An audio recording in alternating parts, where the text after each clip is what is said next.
Chat. Yo. It is good to see you again. My name is Joppa. Welcome back to the channel. I have been on a couple of calls, kind of a series of calls, if you will. And that's been probably the last hour, maybe hour and a half or so. Came back to the computer, sat down, sparked up the stream, and saw somebody say, "Oh man. Oh man. Joppa's about to get cooked." I'm sitting there and I'm reading that and I'm like, huh? What's going on? And then I keep reading, and so I go to Discord. It's telling, maybe, I don't know, maybe not telling, but my first instinct was to pull up Discord. Sure enough, I see a new message notification in the announcements channel. Pull up Teams and see, oh, Steam client. Delay. Up to 4 hours. This is after I had already pressed the start streaming button. So, as you can imagine, I kind of sheepishly minimized the windows and opened my pop-out chat. Took a deep breath. Cut the music. Took a few more deep breaths, and then here we go. No, it is what it is, It is what it is. And here we are, and at least we're here together, right? Yeah, I'm sure that helps. I'm sure that makes a lot of you feel much better. But anyway, today's a big day. The good news is, even with the delay for Steam, it's coming.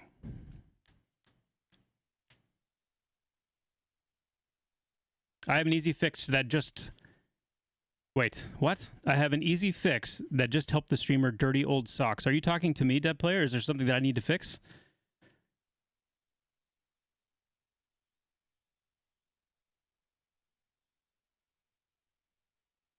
Ballistic, do you have Shadowwalk bound to the T key by chance? What is the issue I need to fix? What? What happened?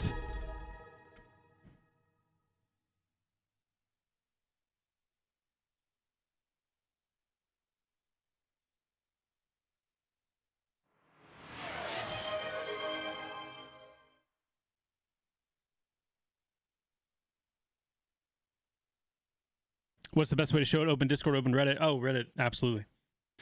I've learned a lot of things about myself by reading Reddit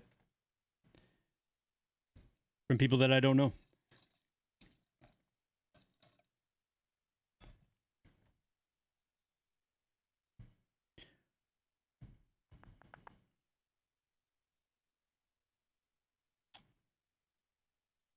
Interesting. Okay. I mean, if that's working for you guys, we can fix the Steam issue ourselves by updating the version number in the version file.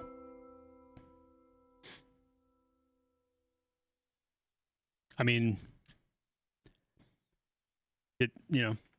I'm the wrong guy to say something like, yeah, that'll be fine, or that should work, or that should give you no issues. If it seems to be working, then there you go.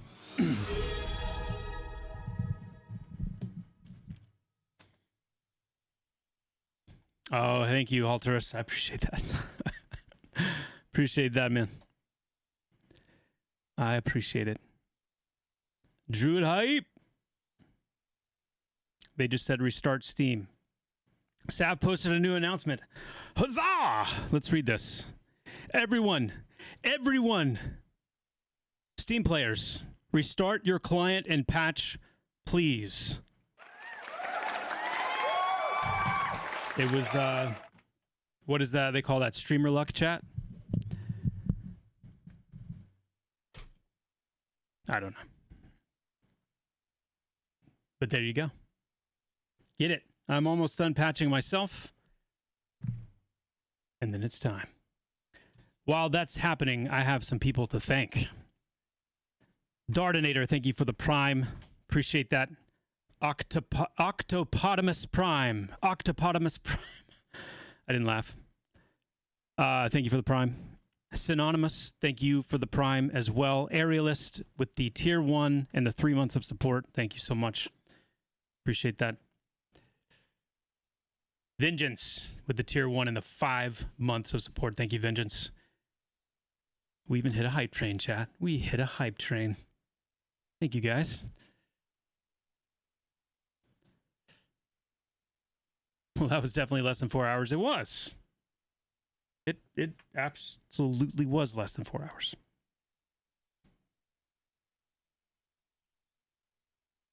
Oh, yeah, we got the haste fix in, yeah? The haste rating conversion to haste percent fix. So now haste should be functioning much more as it is intended now. Haste rating, anyway.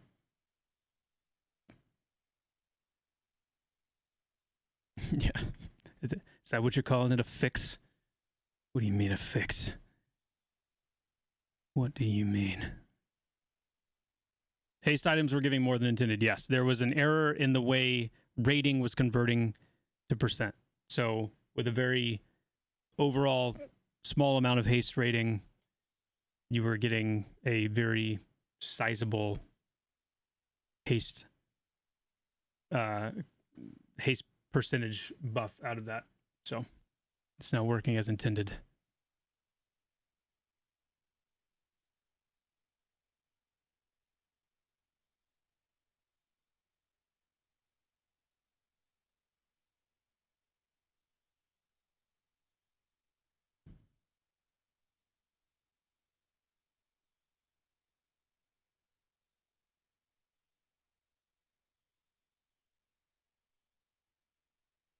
The Vashland's a custom zone. Haste at this amount isn't really worth taking, though.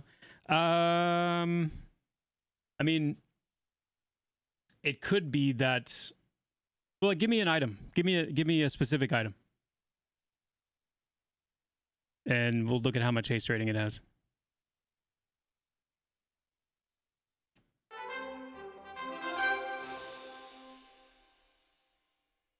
Pride of the Usha. Plus 27 haste rating. So the way that our ratings are set up right now is that 9 points, 9 rating is the equivalent of approximately 1% haste. So I need to confirm with Mark that that's the same rating that we've used for haste. 18. It's 18 is 1%. Okay. So yeah, that is a little bit different. Maybe that is an error then. R5, thank you so much for the 5 gifted. Appreciate that. Big time. And grats to the recipients.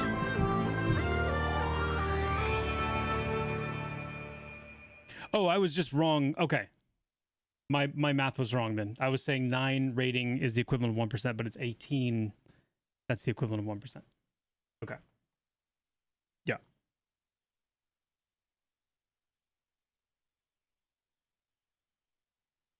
Yes, I do have Metroid alerts.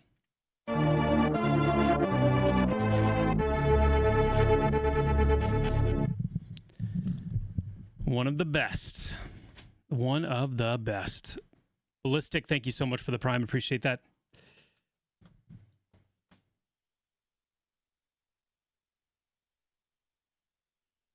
Yeah, it sounds like it was maybe over nerfed. I don't necessarily disagree with that.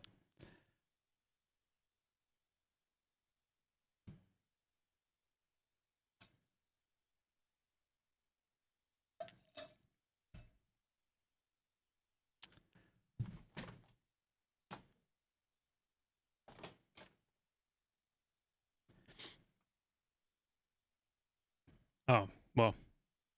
No. Don't worry about that, Ballistic. That's just appreciate you being here, man.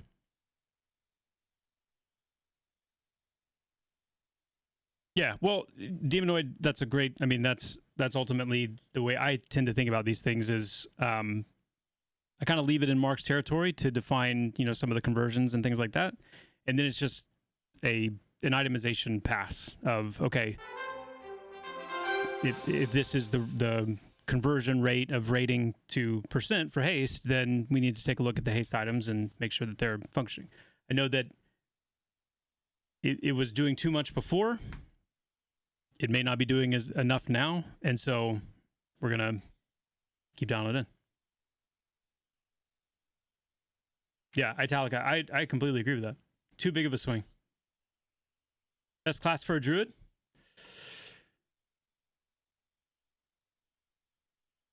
You know what I mean?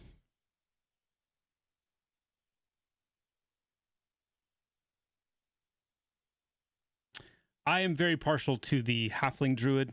That's kind of my... That's what I'm planning on making anyway.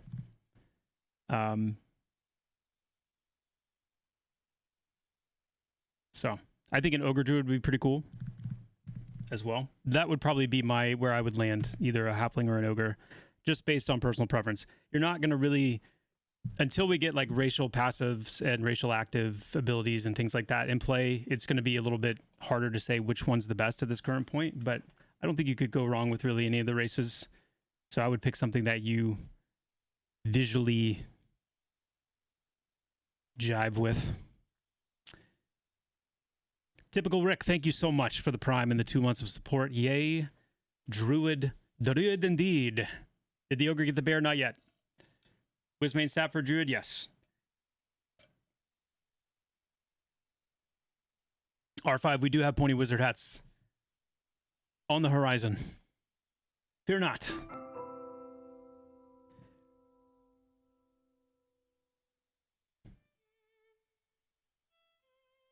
Fear not.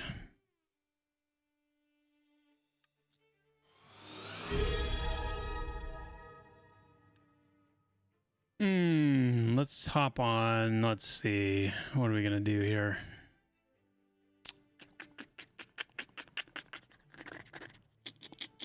Thunder Gnome. Come on down to the Thunder Gnome.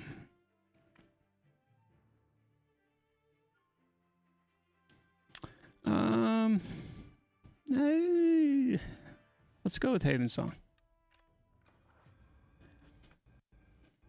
Go with Haven Song. Whoa! Whoa! Okay. Let's see. What have I done with druids in the past?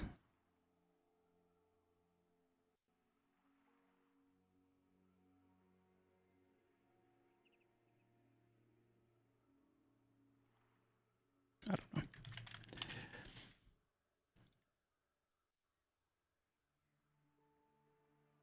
That'll work. But, I mean, here's the thing, though. If we're going to really break this down, halflings have pretty low intellect. So, hold on. Let's actually... hold on a second, chat.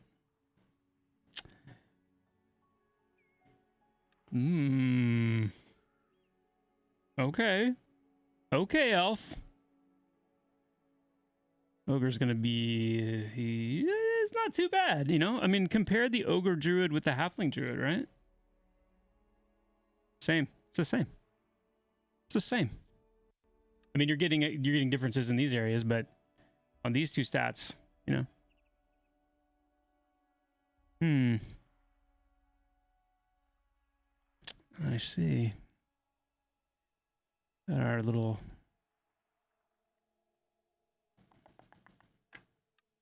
I'm still going halfling.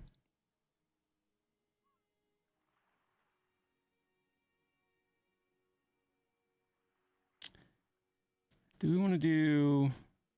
Oh, man. Yeah, we're just going to full send wisdom. We know what we got to do here. And we know exactly what we got to do here. Do we want to go white? What? There it is. White or red? I'm going white. And we're done. Okay. We're in. We're in. Druid, primary stat for Druid is wisdom. Jiraki, thank you for the tier 1, my friend. Appreciate that. Oh, my sweet Christmas morning. That is a beautiful sight. A little bright. A little bright. Jiraki, thank you so much for the tier 1, the 11 months. Thank you, my friend. Really appreciate that. AK with the tier 1 as well in the 2 months. Thank you, AK.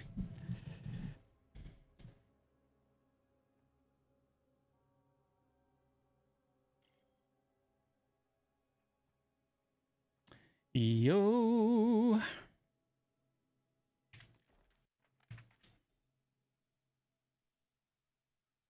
Wall-eyed Wanderer. Wanderer. That's how we all pronounce that, right? Wanderer. Hey, Joppa, should the +4 dex jewelry be nerfed to +3 dex and +10 mana? No comment on that just yet. We've got a meeting coming up where we're going to kind of talk through some of that, and I'll have more to say on that next week.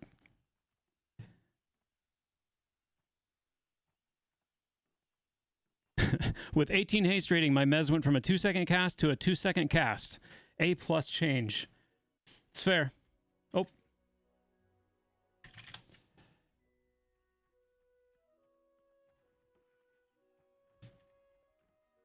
Okay.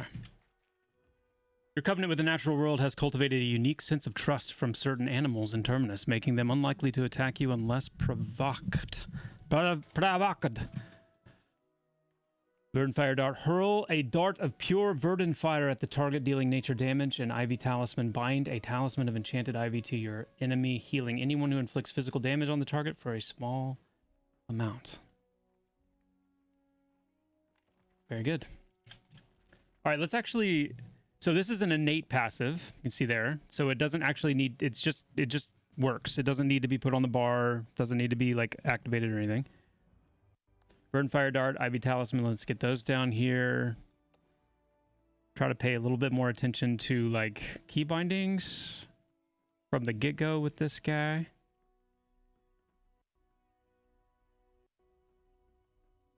Okay. And here we go. Wait, where, bearings, here we go. Here we go.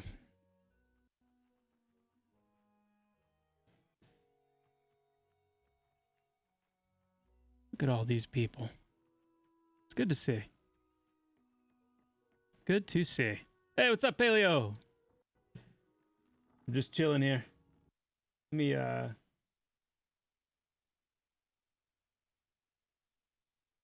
get my volume turned up here a little bit.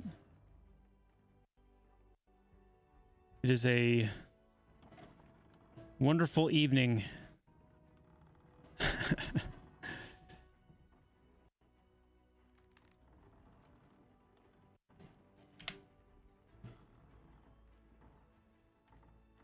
I'm excited.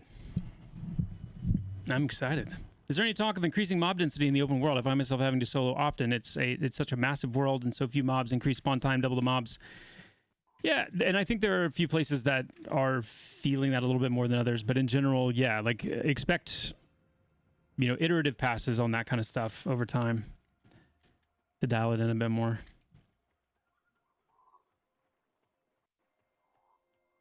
All right.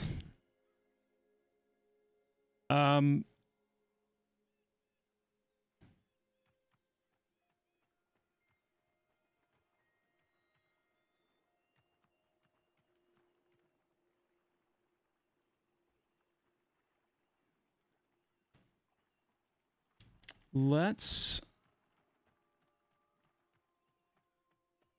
my brain short-circuited there. I was trying to cast Ivy Talisman on myself instead of on my target. So that's a good first start. So far, so good.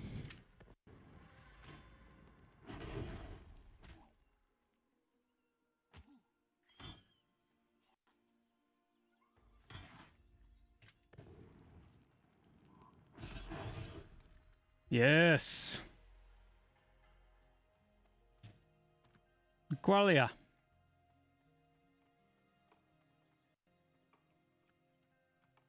Sometime we got to figure out why these Jade Daggertails are being so problematic. Hey, that was cool. That's pretty.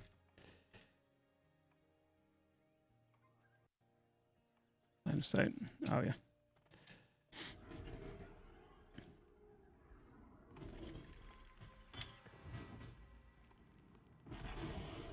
Druid technique, vine whip. Slap your enemy. Slap your enemy with a small vine. It'll probably sting a little. That's true. It does. It does. It does slap. It does sting. It almost looks like you're slapping yourself, to be honest. Probably want to adjust that combat animation. So far, so good, chat. What class did I pick? I picked the Druid. Uh-oh. Yeah.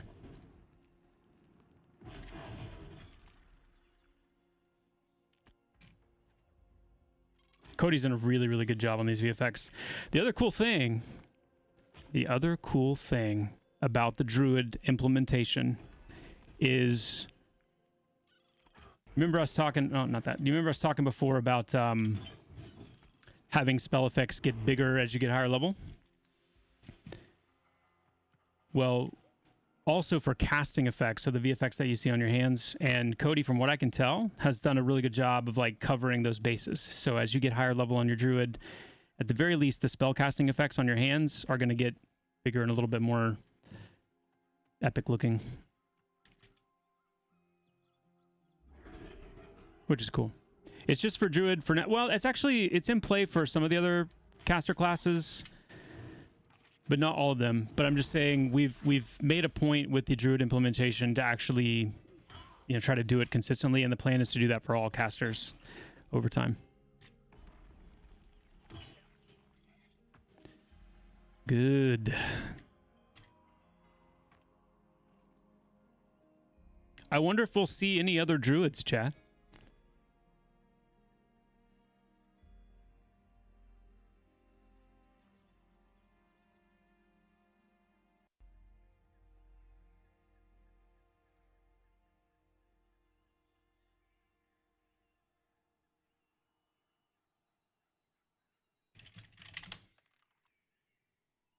Oh my. Hoggleswort. Hoggleswort.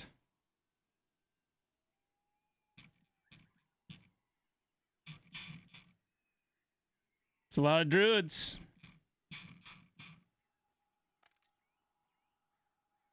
It's good to see. Can you speak to what batch of classes getting a look at next as you finish up with healers? Next is going to be the tanks. The tankadanks. So Warrior, Paladin, Dire Lord will be the next round.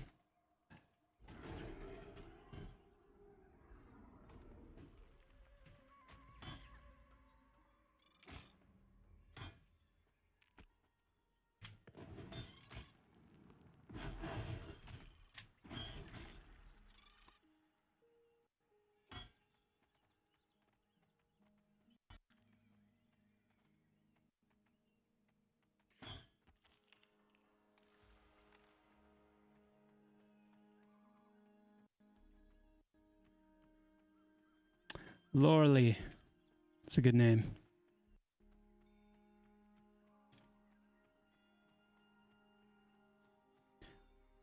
Gyokta.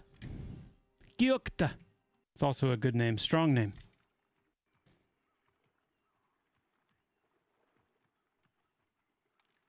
Did you know this tree has stood since the first halfling set foot in Wild's Inn? Imagine the stories it could tell. 2. Some say the roots of Sorhireth run as deep as our history, and I believe it.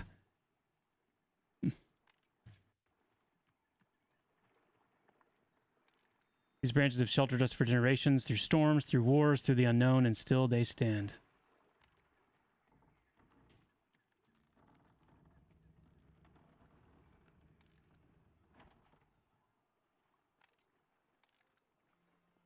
Some say the roots of Sorhireth run as deep as our history, and I believe it. Every step here carries the weight of those before us.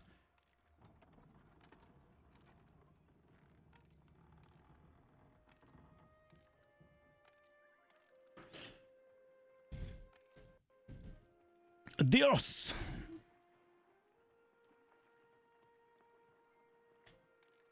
The air is different under these trees, isn't it? Softer, older, wiser. Wild's End remembers.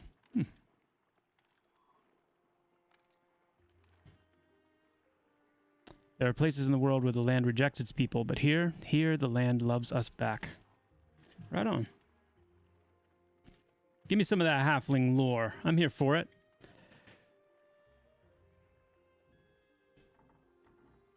The halflings seem to have a pretty good relationship with Wild's End. And Wild's End seems to like them back. That's good. I mean, already, got a little bit of a sense here of who my character is and what it means that I'm a halfling in this place. So that's good.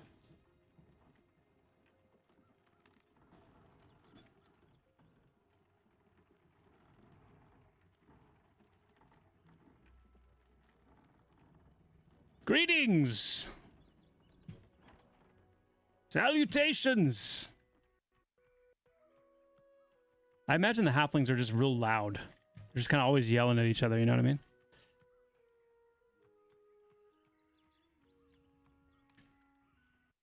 You look like someone about to ask me a question. Don't.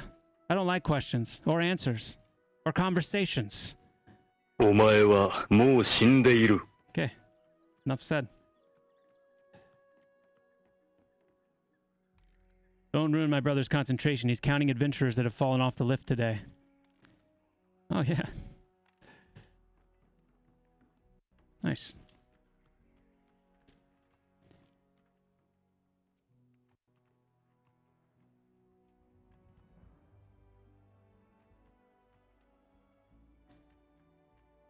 Okay. The wards watch over us still. Colors of the ward. Look upon these banners, symbols of the wards, of our people, of our devotion. And look how time has dulled them. The wards deserve better. Their colors should shine bold and true, so all who pass may remember the paths we walk. But dyes fade, cloth weakens, and reverence alone won't restore them. The lynxes that prowl below their pelts take dye beautifully, deep and lasting, like colors of home. Bring me 3 of their finest, and we will weave their strength into the banners once more. Honor the wards, and the wards will honor you.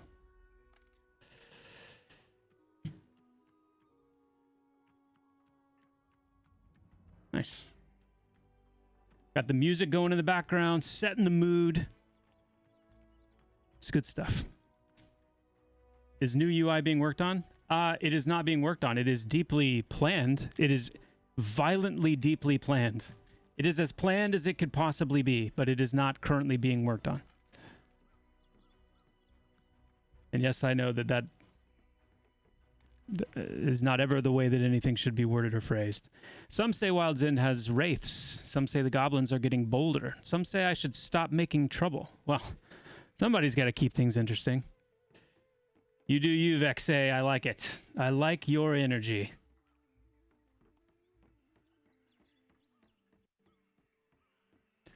Let me actually go to the druids. Go to the druid place. Will there ever be a way to do halfling gathering quests in Throne Fast or dwarf gathering quests in Wild's End? Yes, but it will probably be a little while, considering that these races still, I mean, the halflings, not so much. The halflings have their own starting area. We're still kind of working out how we want like different places to coalesce and allow players like some form of continuation. I'm pretty sure we're going to need to do kind of a deeper dive on the system underneath to kind of help patch that connectivity together a little bit more. So it is planned, but I don't have like an ETA on that or anything. The path you walk is yours alone, but the land remembers every footstep. The weight of the wild.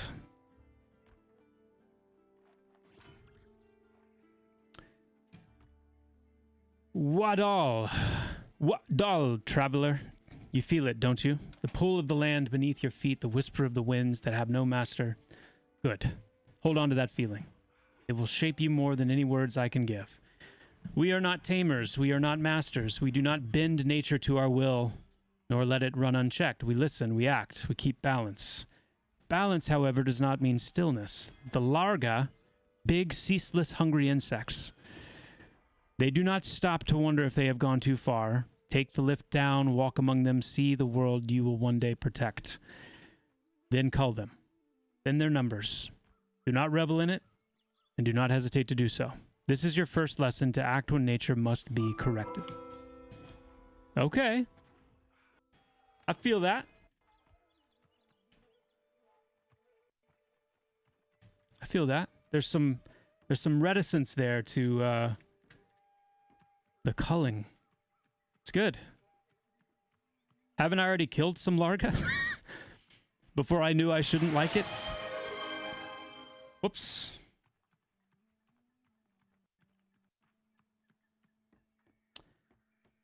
But that's okay. Because we can reflect on our actions. Redbeard! Bro, thank you so much for the 5 gifted. Appreciate that, my friend. Big time.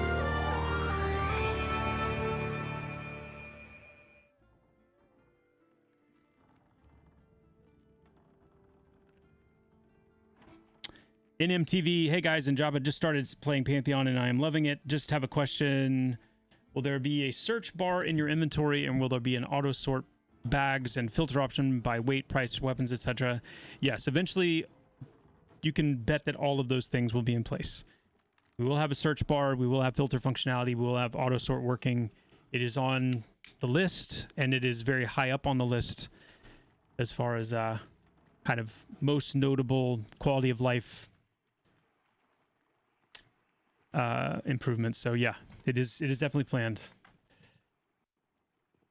The Larga.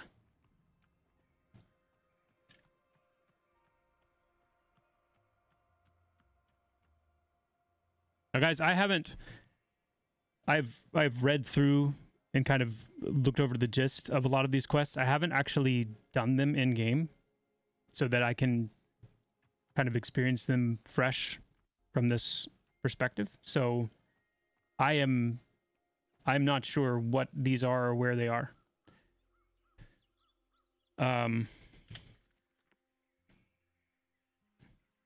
Okay. Kill 3 Nylum hatchlings, wildleaf poppywigs, or ashvale wasps. Okay. So the Larga then must be like kind of a colloquial term for like the insect life. But granted, the insects in Wild's End are meant to be and are known as being larger than normal.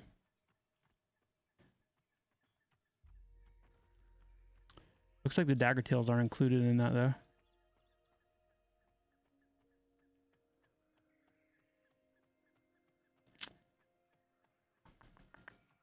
There's a lot of dagger tails. There we go.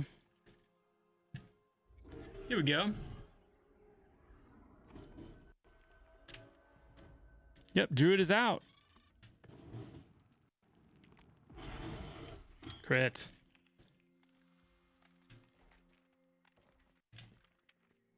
Nice.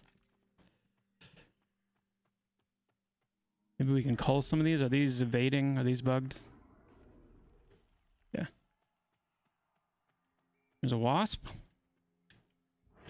A wops. I know it's Druid Day, but I wanted to ask Ranger questions directly. How hard would adding moving the ground and flying scout to utility bar take in the grand scheme of low-hanging fruit? Is the team working on the fixing tracking UI to have enemies populated by distance? And how about making Fickle Heal line a hot with the exact same potency weak so we don't have to spam the cast? All great questions. I have a lot of kind of plans when it comes time to pick the Ranger back up and start filling out the rest of their ability kit and kind of polishing up and kind of revisiting their kit as it is. So tracking improvements are going to be part of that. Incorporating a lot more nature magic into the Ranger kit is going to be part of that. So you'll see potentially some changes to the heal line, but you'll also see upgrades to the heal line and things like that. And we might revisit the action / utility nature of some of their abilities as well. So I'm not going to give any hard answers on that just yet because we're not in that zone. I'm not kind of fresh in that mindset of looking at the abilities for them. But we can talk more about that when we get there. Is Bard last class to be implemented? Yes.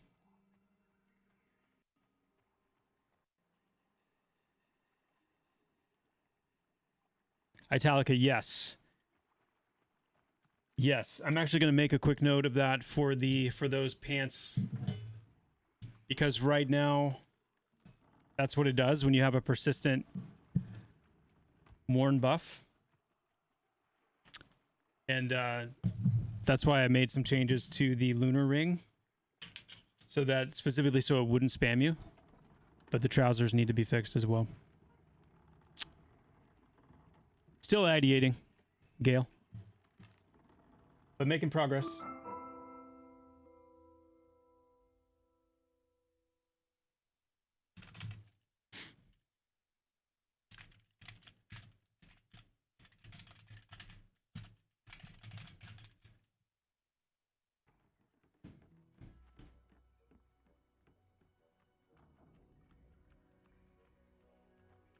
Cradle, if you're talking about the spell being permanently active on your character, whether you take it on or off, that should be fixed as of this patch.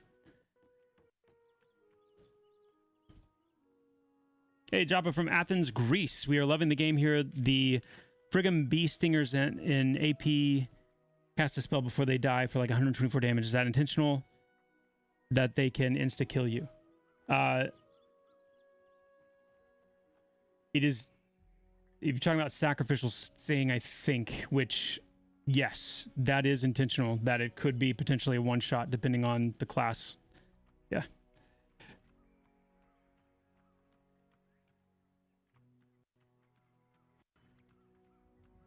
I was told to ask you by Discord staff, how are y'all gonna legit ninja nerf the strongest items in the game and not even put in the patch notes after people spent hundreds of hours farming them or coin items to trade for them? If it's not intended, someone needs to get out there and do damage control because y'all got lots of players heated. Okay. What are you talking about, first of all? Let's identify that. What specific items are you talking about?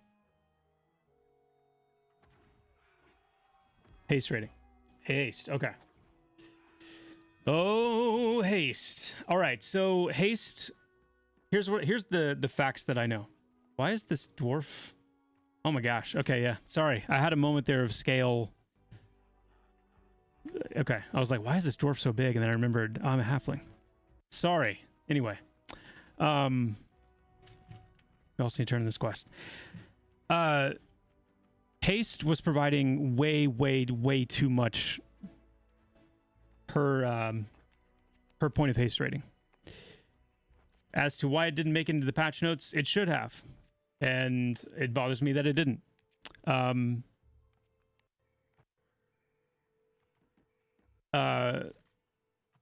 me even back up and clarify and be more precise. Be careful with how I answer this. I shouldn't say that haste rating was providing way too much haste percent. What I should say is haste rating was providing too much haste percent based on how much haste rating was already able to be accumulated.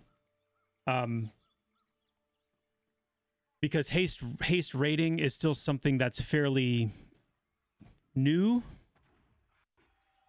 and not super proliferated throughout the itemization.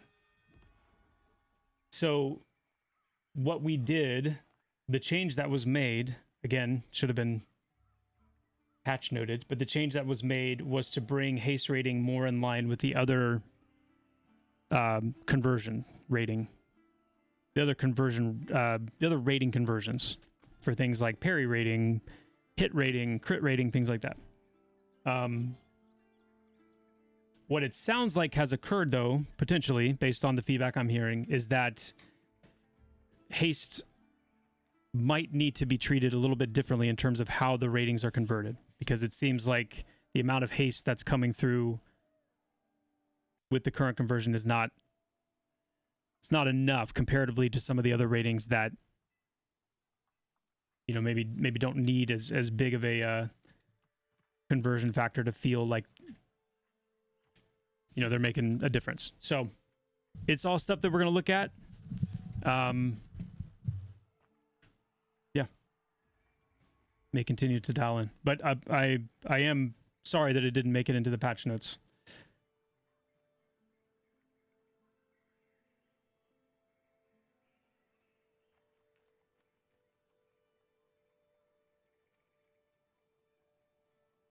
Gotcha.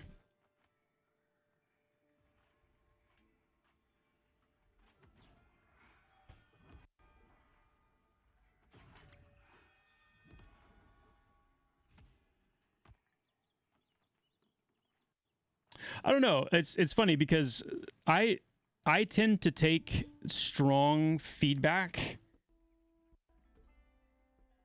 seriously. Like even in an EA setting, because yes, it is EA, and yes, things are subject to change, and things will, but I do tend to view things through the lens of like the way players are going, the way players see and respond to things now isn't going to be that much markedly different from the way they may see and respond to things once we're out of this phase. So it doesn't change the merit of the feedback or make the intensity of the feedback less meaningful.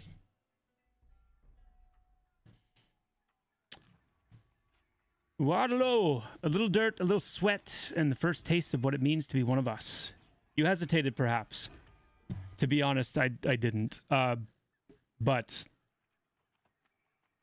go on. Or perhaps you did not. Thank you. Either way, you acted. That is the difference between those who watch the wilds and those who belong to them.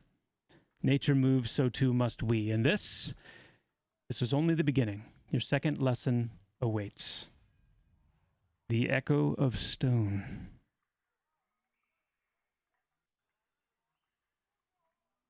Don't be too disappointed, Doc. And so I'll tell you, I mean, here's what's going to happen. I'm going to have a meeting with the design team.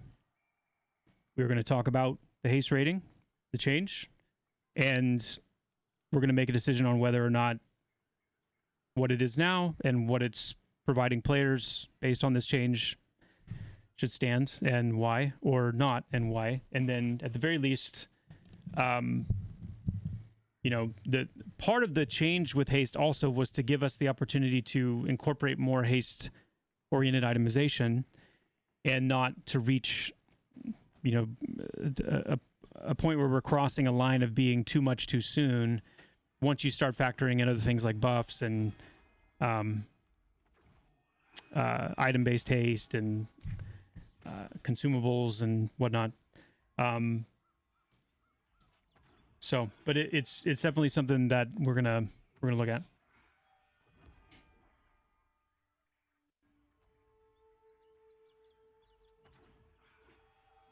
Yeah, exactly. I mean, this is the time. Like EA, it on both sides of things. Like, if we're gonna say, "Hey guys, please get comfortable with the idea of us taking some pretty wild swings from time to time, experimenting, tweaking things," we also have to be mutually ready to receive the feedback. And sometimes change is hard, and wild swings are difficult. And the more we can communicate, the better. So we continue to need to do better at that. But as far as like just really being thorough in what we're capturing and changes, but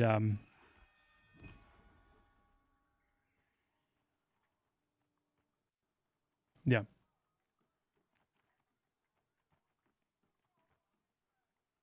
Hopefully soon on scimitars.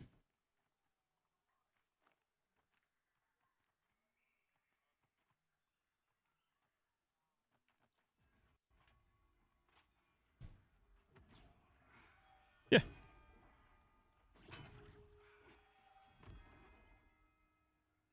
Hey, Doc, and this is always a place you can come and be real. So, as long as I'm streaming, if you've got a question, clarification, it is fair game. I know there are going to be times when we make a decision or a change, and it's hard and it's unpopular.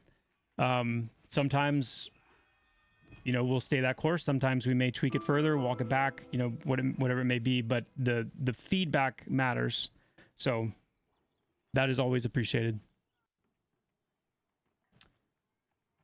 You're beginning to understand our path, but a druid who acts without wisdom is as dangerous as a storm without direction. So now you will listen.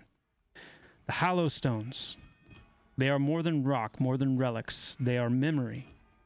The remnants of a time before us, before Wildzen belonged to the Halflings. Hey, okay. Each tied to a ward each humming with the echoes of something greater. To the northwest, tending the Sazat hollow stone, you will find Ormoa. She listens to its voice, as all druids should. I have sent you to her for 2 reasons: to deliver a message and to return with her answer to a question. The message is simple. The wind shifts, the balance moves with it. And the question: how does one stand when the ground is no longer firm? Go, listen to her answer and listen well. You may find it is not just for me. Ooh, chills, chat. Nah, I'm tired. No chills. Didn't have any chills. That's some good stuff. I like it. I like the voice of this druid. Where did he say to go?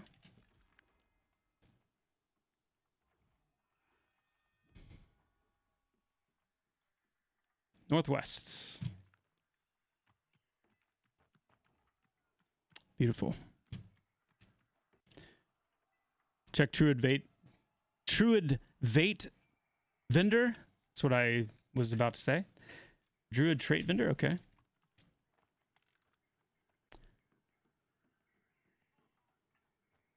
Oh. Oh, well. Well, there you go.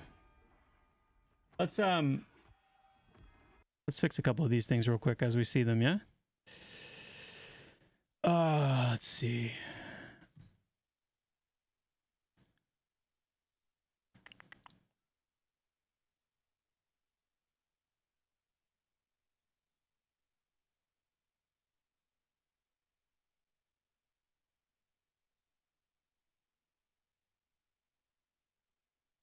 Oh, wait.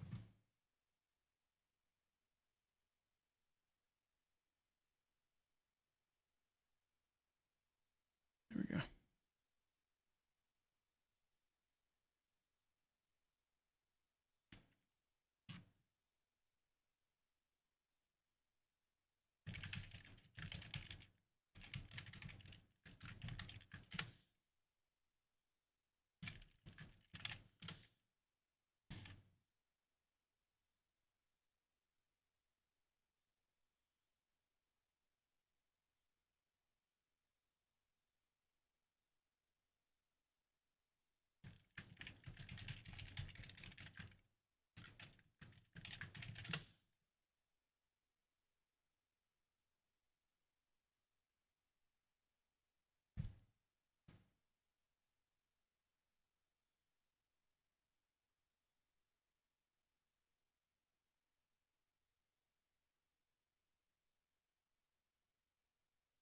Oh, wait.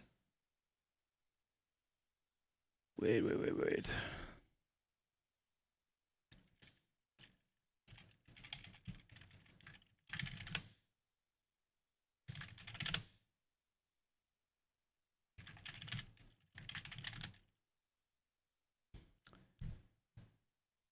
What are these things called again?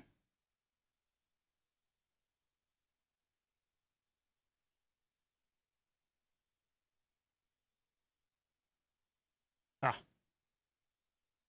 Oh, I see it.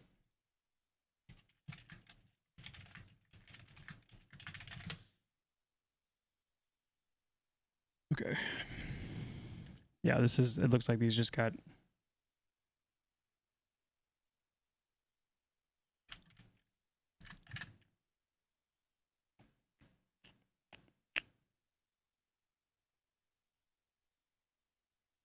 Two, 5, 10, 15, yep. Okay.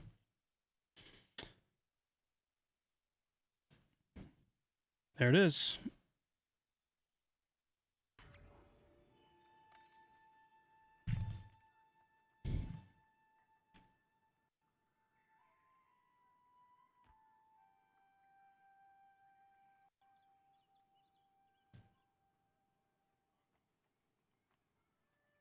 Hey, I was looking through the Pantheon website and I noticed that Wizard's focus appeared to have been a builder mechanic at some point rather than a spender. That's correct. As someone who thinks the idea of spending mana to build focus to spend mana faster and hit harder just to then burn all my focus to regen the mana back sounds like really engaging gameplay. My question is, why the change? The reason for the change was because it was making Wizards too spammy. The original desire for the wizard for me was a recapturing of the EverQuest wizard, this kind of class that was capable of kind of unparalleled magical direct damage. But with that came, kind of a throttling to an extent of like how, like I wanted them to be able to cast really big booms, long cast times, high damage, things like that. And with the old system, there was just so much casting going on, like just machine gun casting to build, and then boom, and then build, boom. And it just felt less like this kind of, from just purely from a fantasy perspective, it felt less of like the wielder of this just like awe-inspiring magic that was a sight to behold and almost like fearful to see in action because of how devastating and powerful it was, to more like pow, pow, pow, pow, pow. I don't know. It really did come down to kind of an identity driving the implementation more so than some kind of like, technical limitation or something like that. Wait, northwest.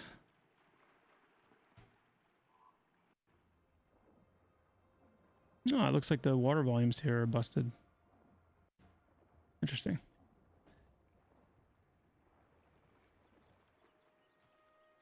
Either that or it's just some really stinking clear water, yeah?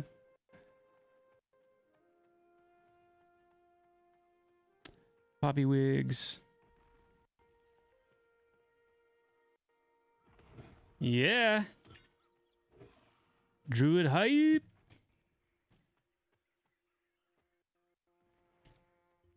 That's too high level. Can I take a yellow con? Are there any ads? Let's try. I want to try this. Weapons. Druids can use hammers, mace, club, stave, quarterstaff, longstaff,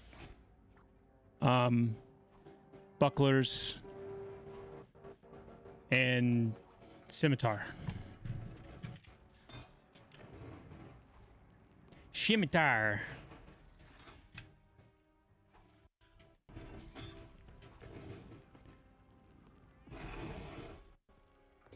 Yeah, and frying pans.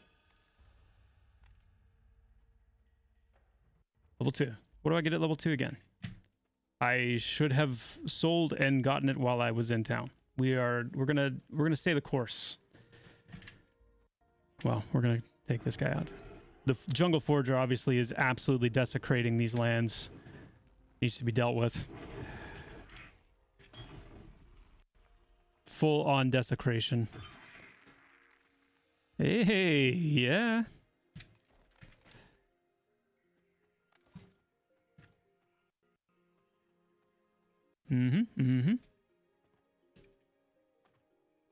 It's Neil. He's kneeling.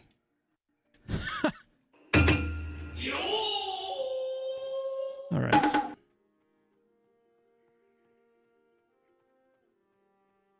Scent Hunter. This animal hunts its prey by scent, causing it to deal additional damage to scent-marked targets. Indeed.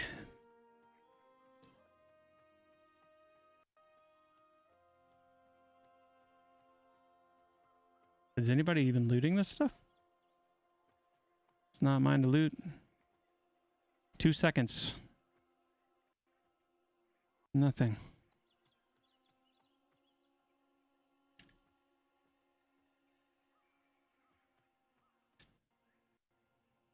Oh, okay. These are all empty corpses. All right. So we're still heading northwest. We've caught the road here. Making sure I haven't passed it.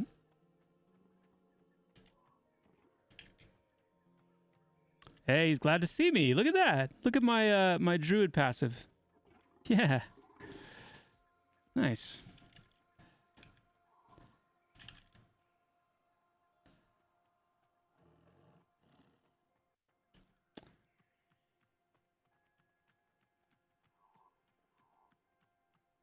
What is this person's name again? Dude, I cannot wait until our spellbook gets back to looking like this and like with the pages and tabs and Ormoa. Ormoa.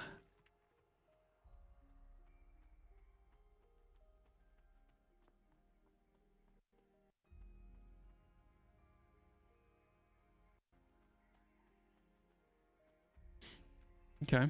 So go northwest. And the Tome of Keeping, indeed.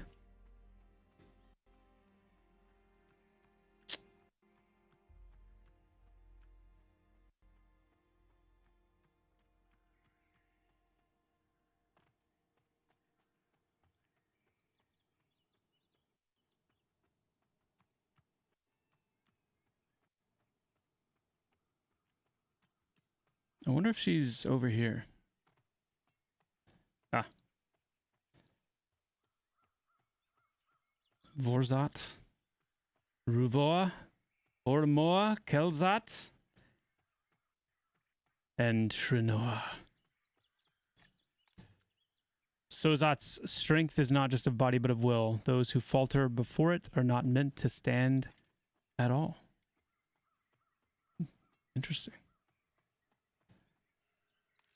The land does not test the weak, it forges them into something stronger. That is the way of Sozat. And it's missing a period here. Oh my. Ground shifts, and you wish to know how to stand. Ah, yes, this is the one I was supposed to speak to. The ground shifts, and you wish to know how to stand, but tell me, why must you stand at all? The roots of the tree do not fight the storm. They bend, they weave, they yield, but they do not break. To stand firm when the world moves is to invite your own fall. But to move with it, that is how you endure. This is the way of the Maiden Clan. The Maiden Clan. You stand before the hollow stone of Sozat. Okay? Strength in body, strength in will, both are tested here.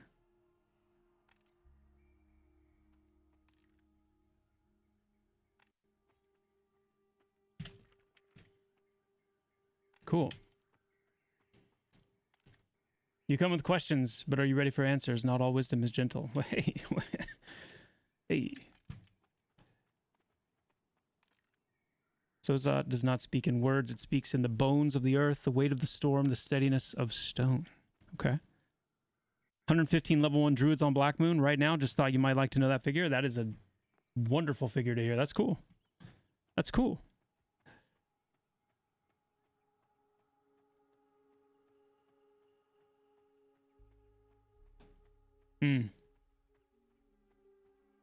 Yeah, what's missing in this zone right now, I had thought this was going to be fixed with this build, and I think maybe it's still being kind of figured out, but it used to have this nice, soft kind of purple fog and haze that softened it a lot. Because I agree, it is a little bit like, I don't know, a little. I mean, I think it's nice, but it's definitely, I'm missing that kind of little bit of that soft haze. Did I read what Criddle said about inspire allies? No, I did not. I missed it.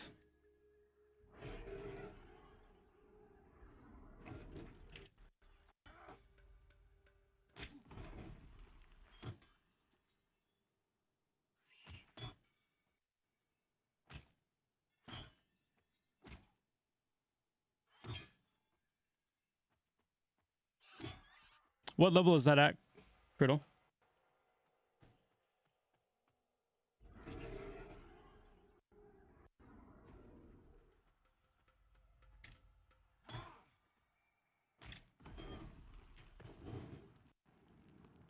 Level 42? Yeah. Yeah, that's definitely strong. We probably need to clamp it for hots and dots.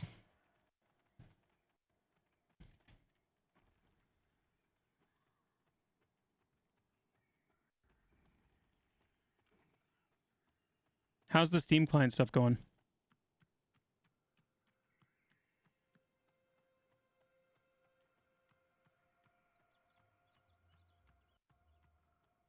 Nice. Good, good, good. Like biting into a raw onion strong. Oof. Excellent.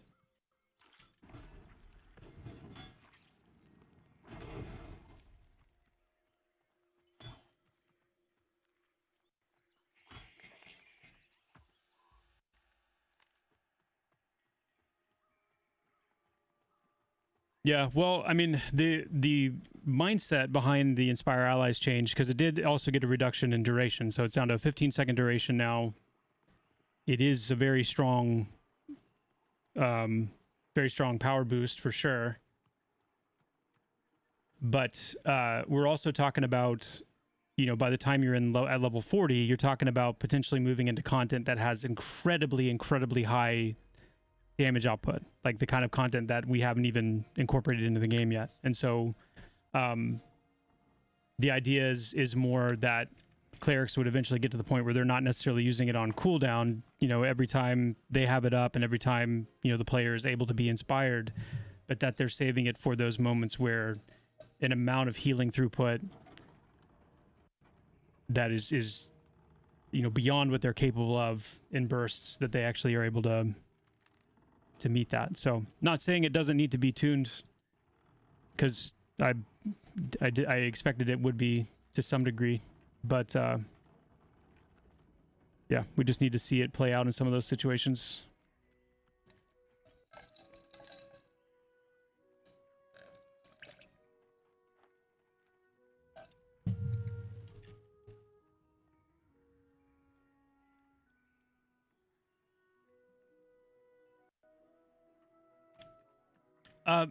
I would say possibly Cervantes. Possibly.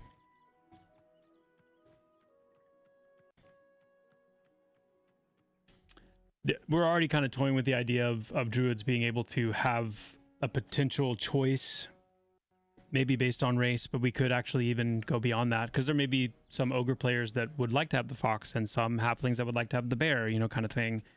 So it could be more of a choice of like how you want Herode to be visualized. Let's go ahead and sell.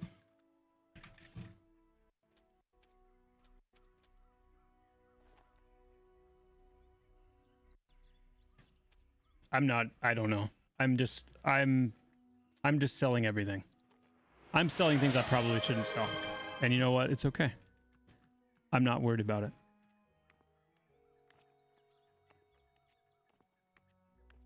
Not even a little bit. Not even a little bit. Yo, Chris! Bro!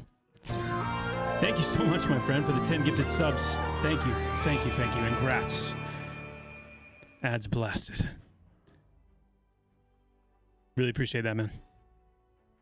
Joppa from the... Much love from the Bacamel server. Right on, my friend.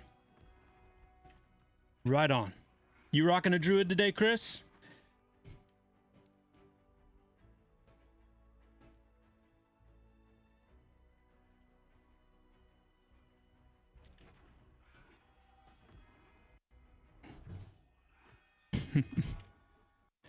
That's so cool.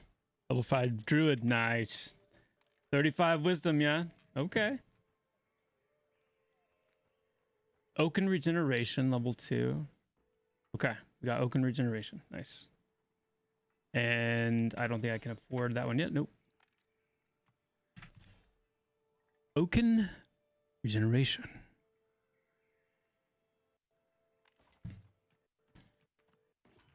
So Joppa, where does the roadmap be at?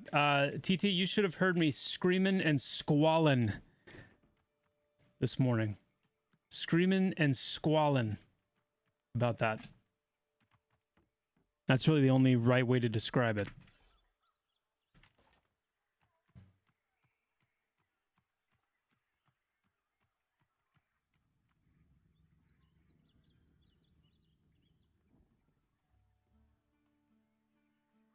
Hey, Black Fox, what's up? Good to see you, man. Sundoku, one of my in real life friends, is finally dropping into the game with the Druid update, going to DL Druid. Going to do a DL and Druid duo tonight. Oh yeah, that sounds awesome. That synergy sounds really nice. Oaken Regeneration. Here we go. Thank you. Let's do it again. Imbue the restorative nature of the oak tree into your target, increasing their health regeneration by 1 for 24 minutes. Okay. I'm saying this like I'm like, I mean, obviously I created these abilities, so I know what they are. But, you know, I'm taking it all in context. It's feeling good. Feeling very druidly. And I like it. Rune Links, thank you so much for the tier 1 sub. Gifted sub. Thank you, thank you.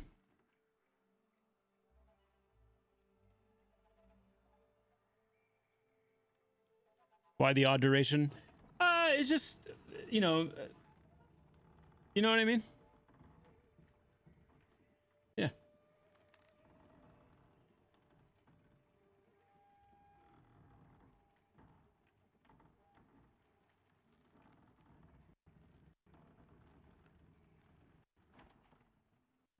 Hey, Tex. Good to see you. Haven't heard much in terms of new music and sounds from PVL. Anything upcoming? PVL's been doing a ton of like cleanup and optimizations. And then they're also kind of geared up around the kind of working through the whole Bard kind of direction. There's a lot of thought going into that. And then also gearing up around some of the new content areas that we're going to be releasing soon. So they are absolutely very, very much active and busy.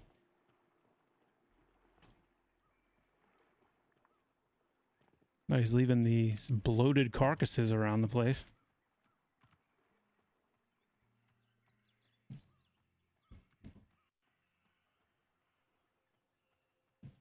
Thoughts on making the summoner's minion armor weapon crafting spells scale while you level? I totally forgot to turn in this quest.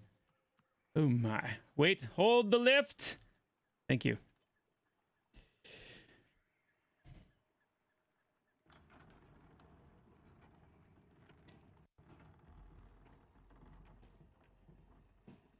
What's your thoughts about making the summoner's minion armor weapon crafting spells scale while you level? Just like the shaman buff system.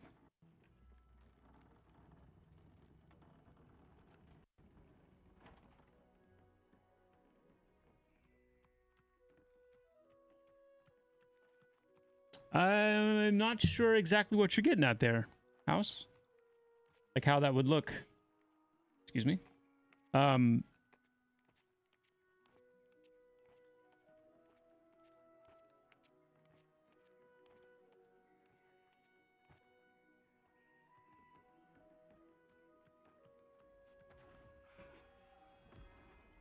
Okay. Here, let's lock in chat. Let's see what, and then let's see what this is. World is wild and tamed. Okay. Echoes stone. Next, we will see how well you walk it. Oh, sorry. Let me read the first part. Her answer gives me direction. And more importantly, you have heard. And that is where the path begins. Next, we will see how well you walk it. When you feel a bit more connected with the world, seek out Helot. He's desperate to understand the patterns of the encroaching goblins and could use someone with a clear head on their shoulders. Thank you. I will. And you know what? Now I can also buy my next spell. I totally didn't read that quest. I will read it here in 1 second. Let me go ahead and grab that. And chat, let me put you on pause 1 second.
All right. Joppa, are there parts of Terminus that have your music in it? The title screen music is still my own.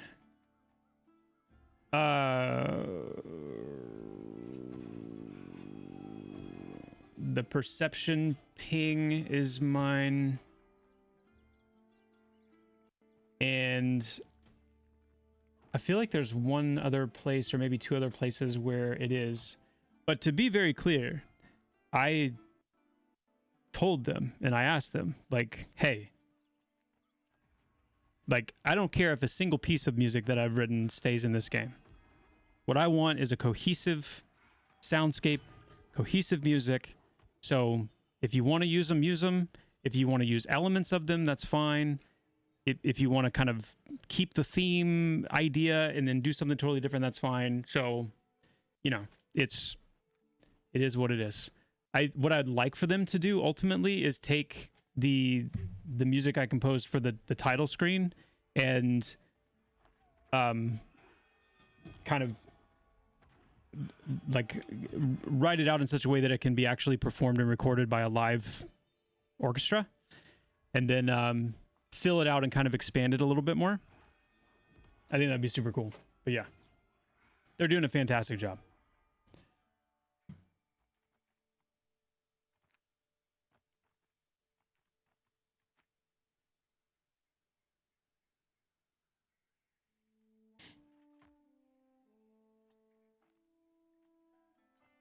Making it a clean system. Okay. Instead of so many new spells for each armor weapon for the pets. They scale, grow as you level the spell itself. Yeah, okay. I get where you're coming from now, House. And yes, I think the current implementation is clunky. It's clunky, and it's not even ultimately like tuned super well in terms of the benefit that the pet actually gets from the armor. So expect us to revisit that and potentially even... I kind of want to do something similar with Rogue Toxin Craft as well. And anything else where you've got, like for example, what we may end up doing, what I think would be more interesting from a player perspective is that the summoner is able to summon. So here, let's vision cast a little bit, okay? The summoner is able to summon a box, a special box. It's got a cool graphic. It's a unique icon. It's a special box that only the summoner can summon. It's no drop, no trade, all that stuff. In that box, if you right-click that box, it opens up, 4, 5, 6 slot container with a combine button. A combine button at the bottom. And based on what you learn, and as it's presented to you, the different schematics, quote unquote, that you can get of, different pet armor, you can combine them in that box. And it's less about like maybe we attach a skill to it. Maybe probably would make sense to attach a skill to it, or at least have it be somewhat level based or level constrained. But it's about putting the right ingredients in that box, combining, and then that producing the piece of armor. And that way we can do what I kind of wanted to do originally, which is, you're out looking for certain drops. Maybe some aspects of it you're able to summon yourself through summon abilities, but you're also looking for certain drops and various things to find the right ingredients to create the chest piece for your pet with the stats on it that you want and things like that. So yeah, I do expect and do desire for us to build out that system quite a bit more. To make that whole interaction of the summoner and their pet and kind of gearing out their pet much more interesting. Thank you so much.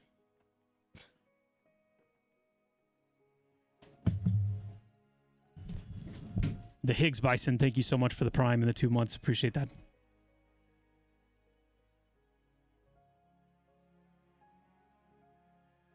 Yeah, House. Yeah. Yeah. No, still working on the Cleric. Oh, yeah. Big time. One of my next goals with the Cleric is to reincorporate the tome and kind of establish the tome more fully in terms of how it's going to work and the different tomes and how it's going to look and all that stuff. That's kind of the next step for Clerics. Is Cloak of Light supposed to cost celestial power rather than mana? Yes, I am currently in process of converting Cloak of Light as the first spell to function on celestial power, and it's still being dialed in. So the ability might be a little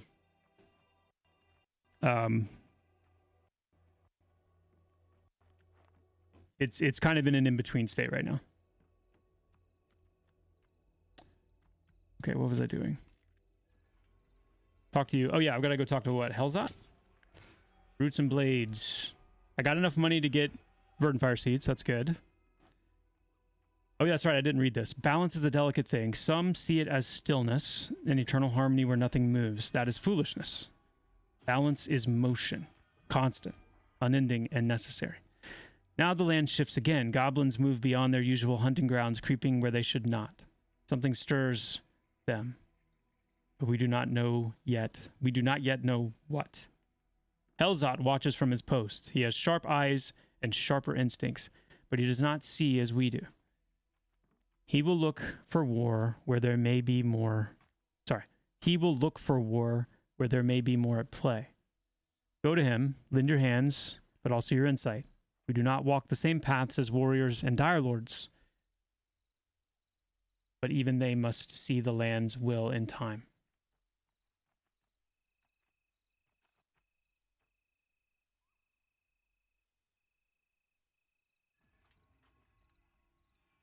Yeah, Malcal, we're going to look at it.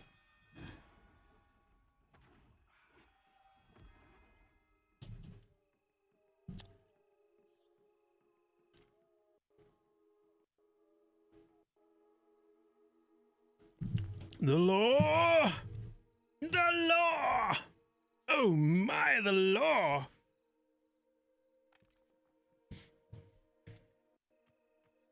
Did he tell me where Helzot was? Oh, yeah.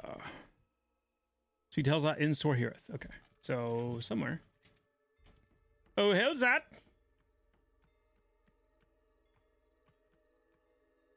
Okay.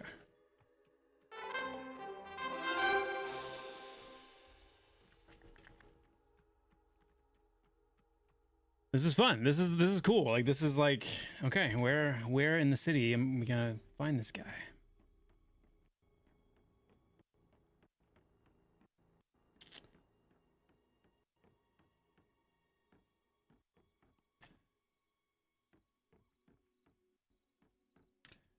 I don't think we're gonna find it up there. Malcal, thank you so much for the Prime and the 5 months, my friend. Appreciate that. Thanks, buddy. Good job on making the deadline on Druid. Yeah. Yes, indeed.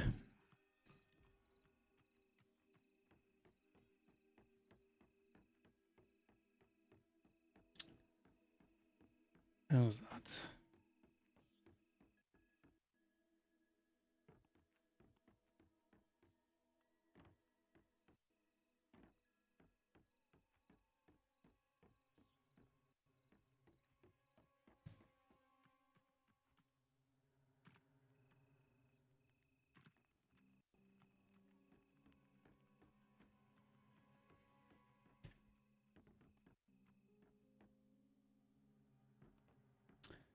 Where would Helzot be? So Helzot's. They were talking about warriors, dire lords. So let's go. Yeah, let's go look over where some of the more melee oriented classes are.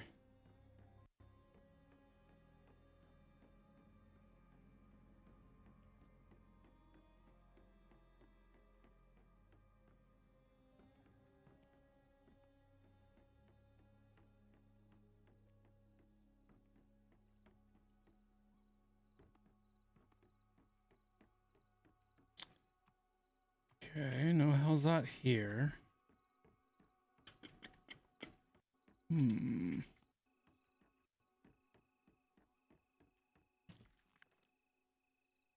Helzot watches from his post. Sharp eyes, sharp instincts, but he does not see as we do. He's down the road, you silly goose. Oh my goodness.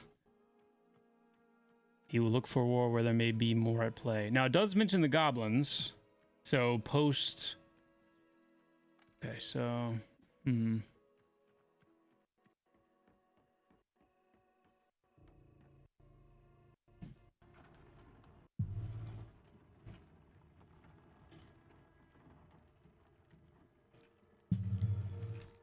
Yeah, we don't have scimitars in yet.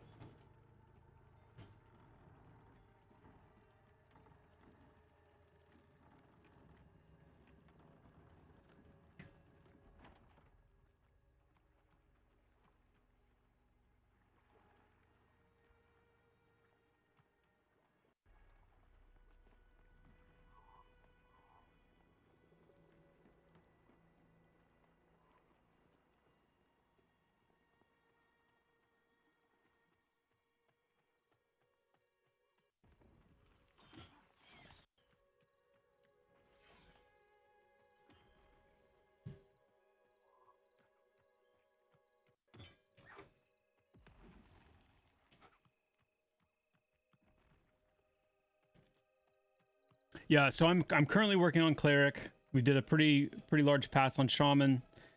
Currently working on Cleric. After that, I'll be moving over to the tanks. And Mark and I will be doing passes on the tank classes. And then after that, we'll be moving to really just the remaining classes. And I don't quite have an order in mind yet for those.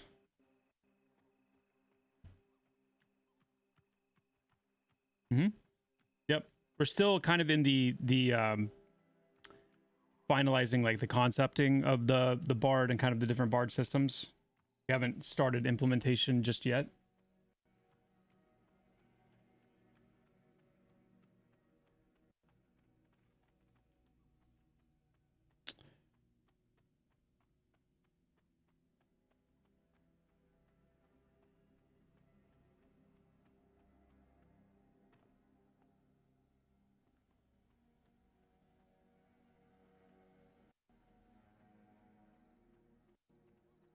There's Kel'Thuzad.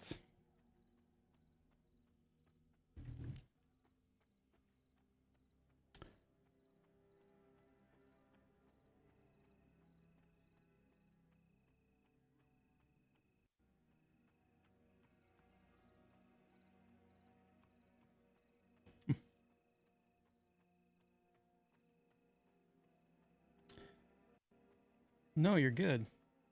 Let's see. Maybe is Kel'Thuzad or is Helot like I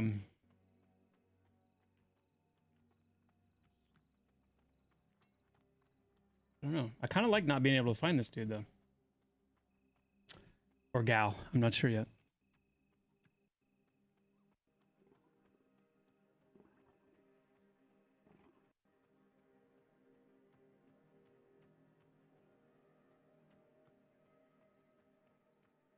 Malcal, yes.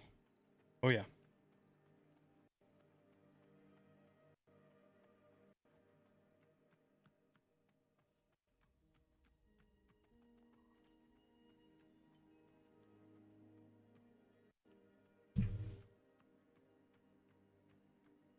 Man, remember when we didn't even have these light posts before? Since we're here? Trying to navigate through here at night? That was wild.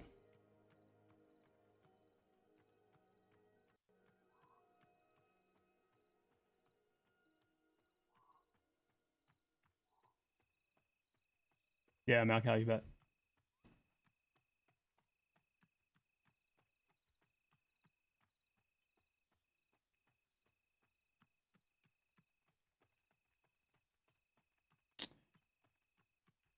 Maya Weave.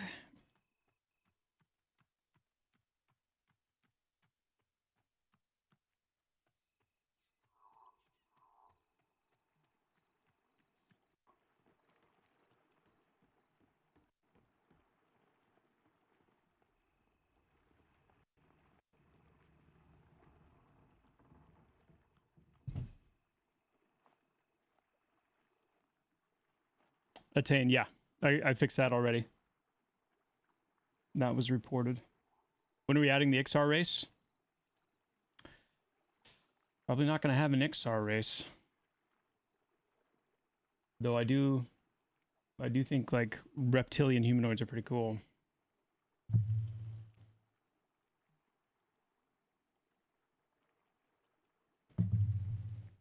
Orcfang still seems underpowered compared to +6 jewelry. Well, heck yeah. Yeah, I mean, there's a lot of dialing in to do on the jewelry stuff. For sure.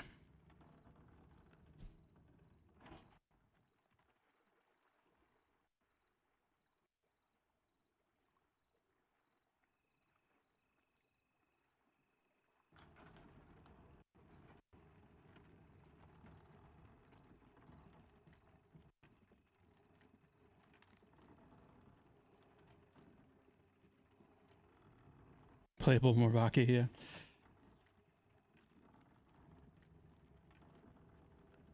Yeah, we'll probably end up having, I would think on stream at some point, a more kind of in-depth discussion about some of this conversation related to like itemization and stats and things like that, because you know, it is EA, and there's definitely the contingency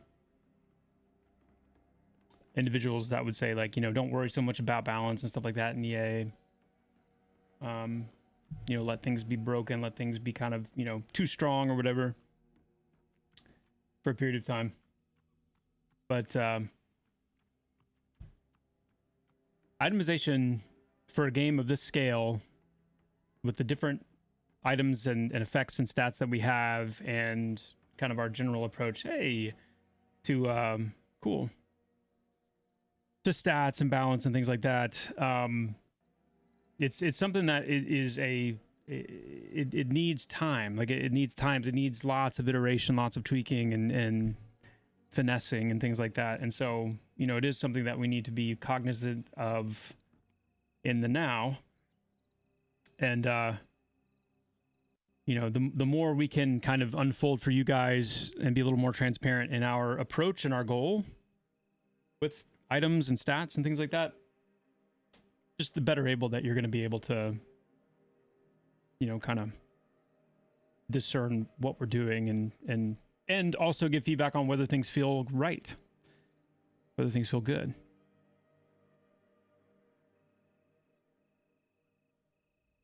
There's a bug right now I know that's causing the stats, I think, on the jewelry to double, which is why +8 now being +6, I think, is more representative of +4 moving to +3.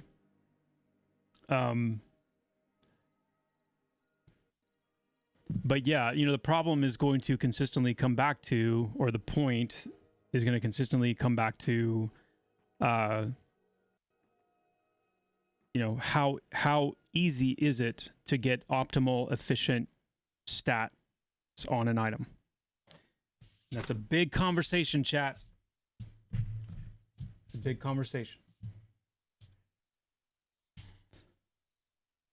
One that I assume there are going to be many different takes and many different perspectives on. So Drazlot sent you. I suppose even mystics have their concerns when blades start moving. Well, I think we can tell where this guy's at. Escaps keep the order, but Nathi, we carry the fight. Which one are you?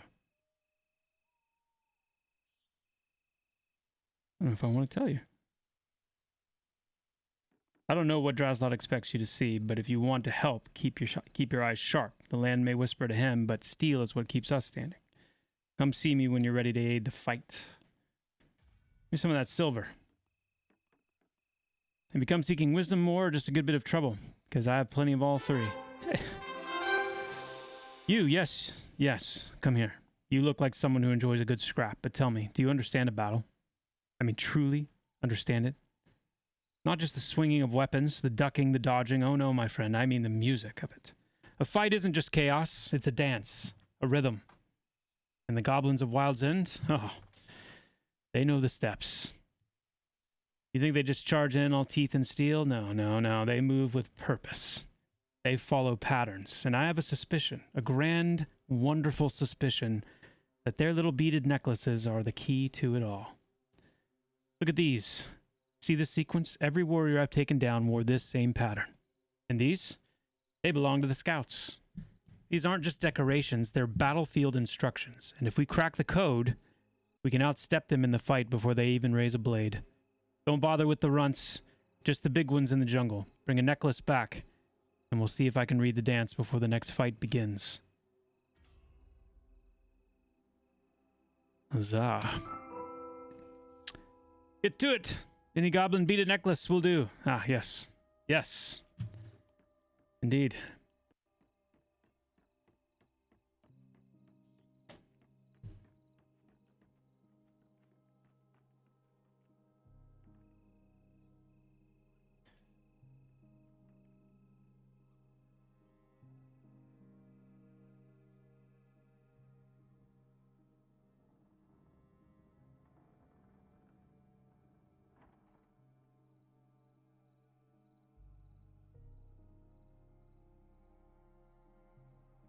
What's the point of non-statted items?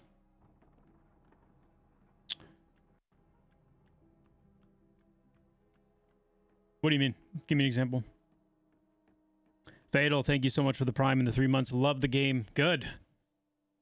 When can we see an in-game shop with RMT? What are you... What? What?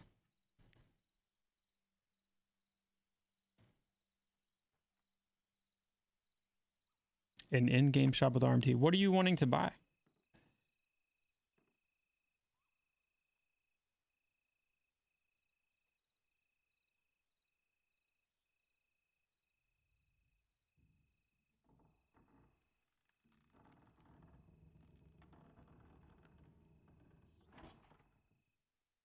Trick question. Skins, money. Oh, money, in-game money? No, we'll never sell. There will, if there's ever anything like a store of any kind, you know, the. Yeah, we've been down this road a few times, Chad, but like there are definitely certain lines to never ever cross. And you know, things like skins and stuff like that, if it's, you know, related to, like, I don't know, mount or housing type things or boat type things, like I can see things like that potentially with you know, things that don't have any clear like effect on, you know, player power or things like that. I could get there, but it's a pretty like small range of things that I could ever get on board with. Pay to progress? Absolutely not. No way. Nope.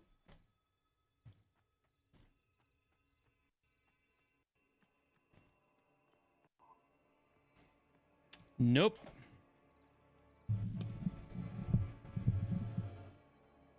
Yeah, TBD on auction houses, guys, to be honest. TBD. It has a pretty sizable effect on things. So, yeah.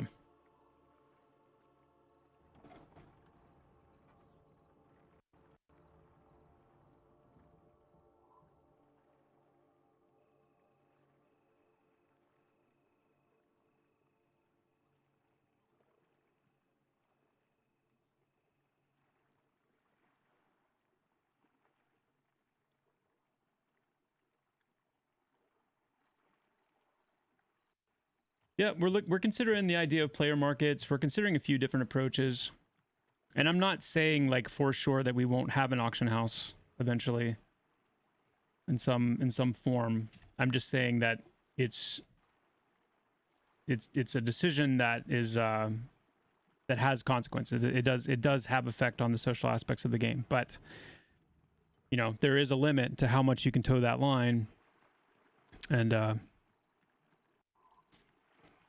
we just gotta be mindful of that. You know, I would put shared bank slots, mail system, you know, those kinds of things in the same category. Personally, I'm not super opposed to the idea of an in-game mail system. I don't have like a strong aversion to that. I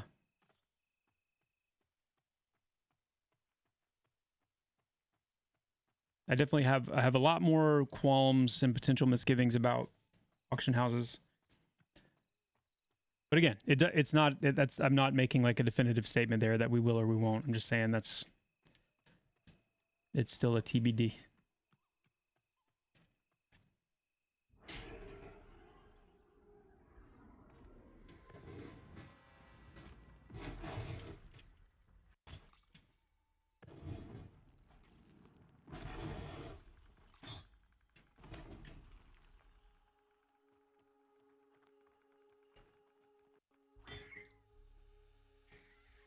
Get my regen back on here.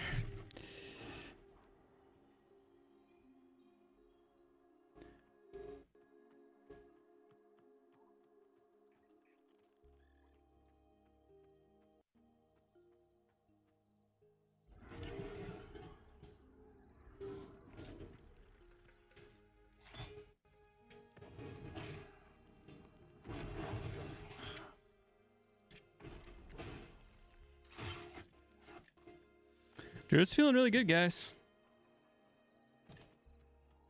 Really, really good. At level 2.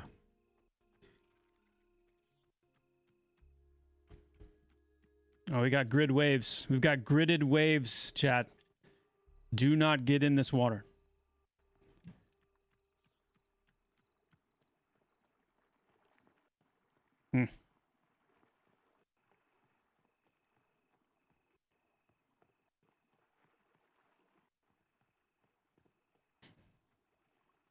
Very dangerful indeed, yeah.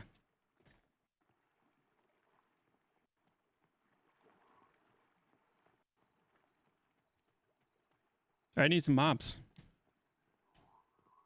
I need some mobs.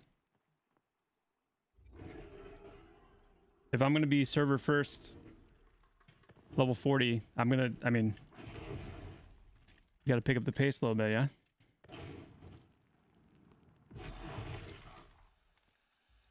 Thank you.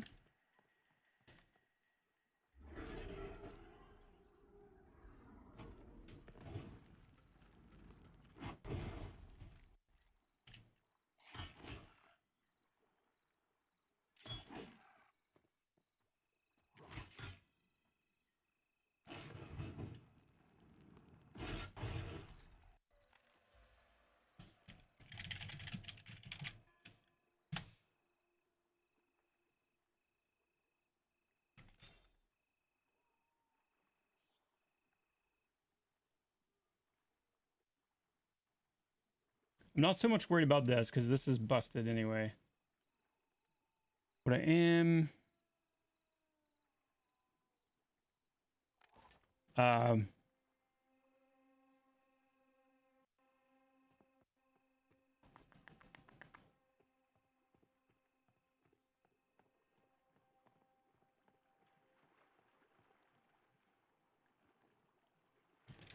do this in a way that doesn't actually like...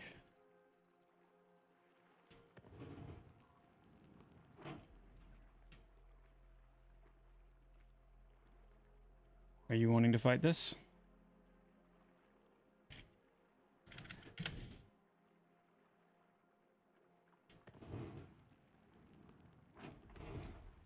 $31.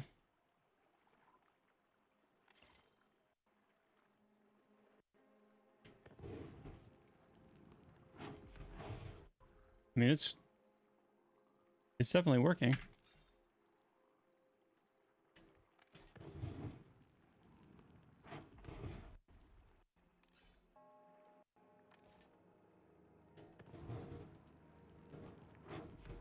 Yeah, it works.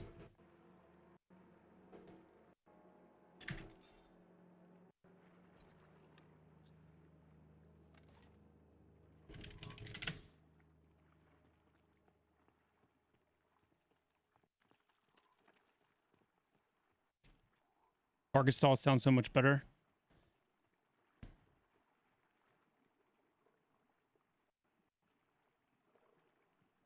Okay, got it. Yeah. Yeah, no worries. No worries.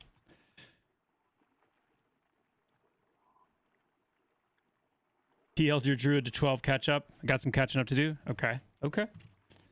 I'm already 40 since I was able to get on 1 hour with Steam users. Nice. Yeah, I mean that's a pretty good pace. Can we actually take this guy down? Let's see.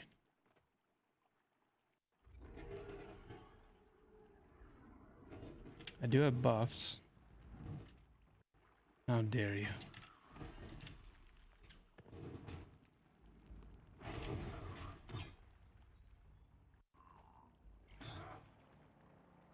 Noxious Buble.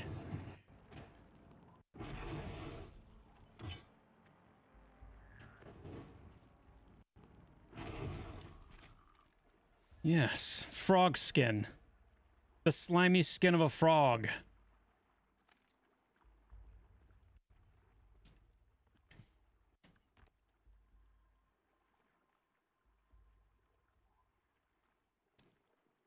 That's pretty cool. Crispy when deep fried, that's right. Yeah, it's got a nice, sharp, tangy bite to it when fried.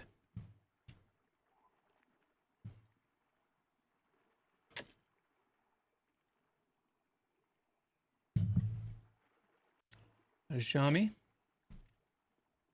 That is Shami. Fist of the North. お前はもう死んでいる。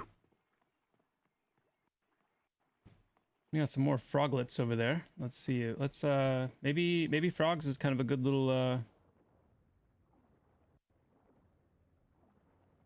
thing to camp.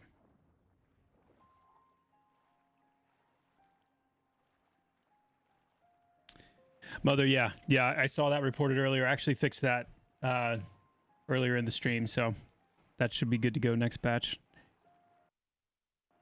Should be good to go.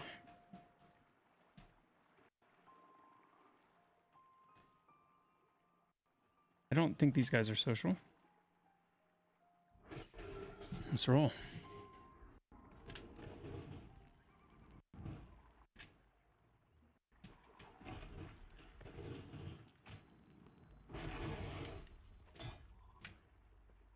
Corey, what are you talking about?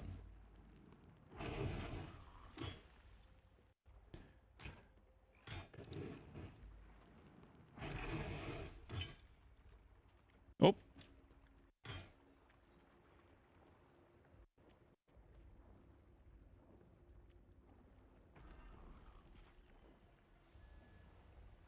I can't do that at the moment. Hey, can you not? There we go.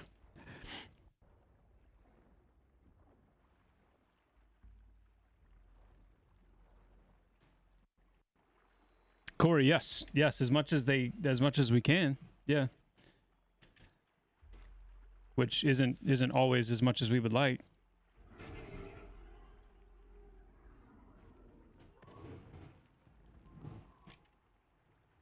Oh, this water detection is a little bit funky right here.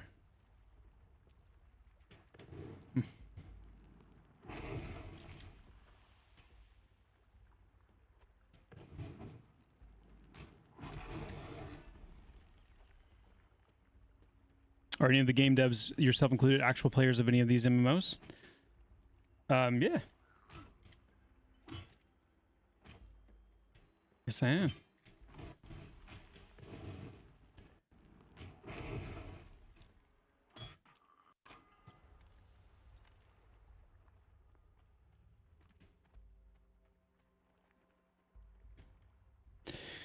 I mean, Draven, we're kind of already at that point.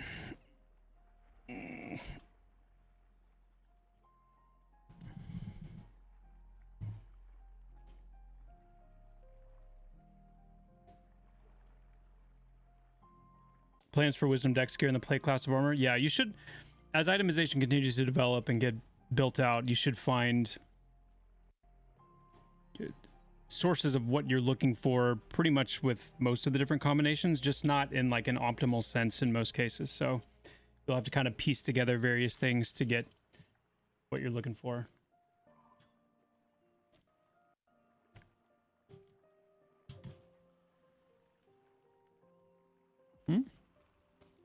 All the changes made every patch are so inconsistent, it's wild. Do you all do it just so people like me give you all some motion in the chat, Reddit, Discord, etc.? I mean, no, we do not. What, can you give me an example of what you're talking about?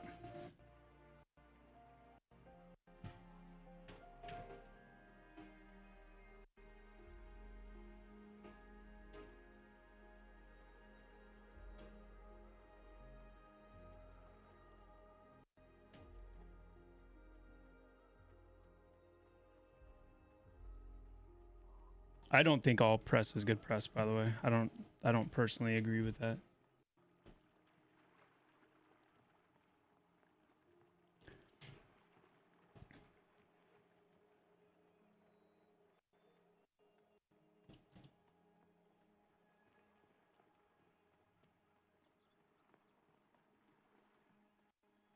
Where are my froggies?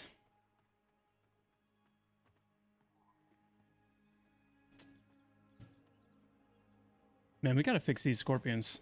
This is silly.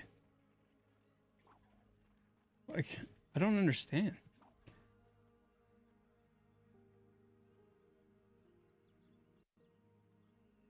We've never had an NPC that does that like that consistently.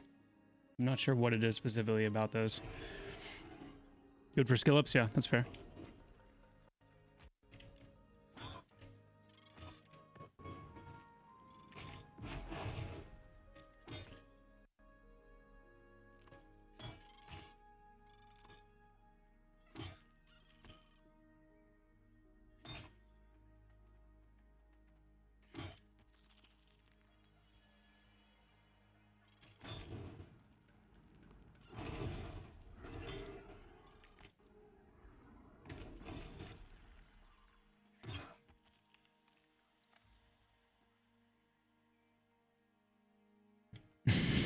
Corvid, yeah. That's that's fair.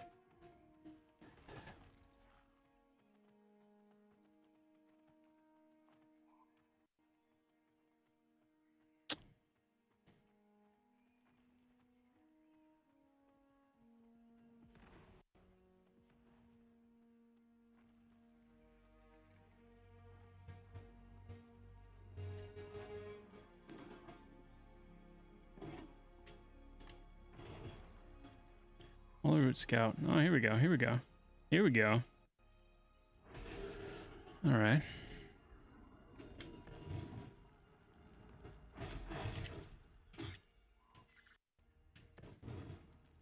Hey, Corey, bro, take care, man. Because I understand you're frustrated, but at the end of the day, like, I'm glad you're playing. I'm glad you're talking, and you know, hopefully it'll continue to be a game you enjoy, man. That's the hope.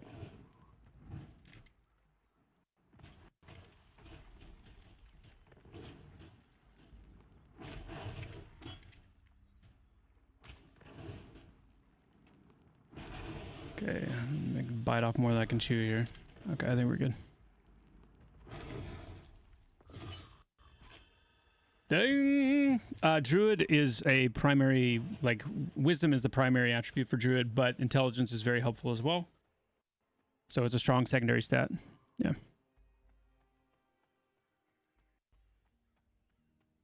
Yeah, Corey. Oh yeah, man. Like I said earlier, like, this is a place you can come and give your opinion freely. So it's all welcome, and you know, I see it, I read it. Matters.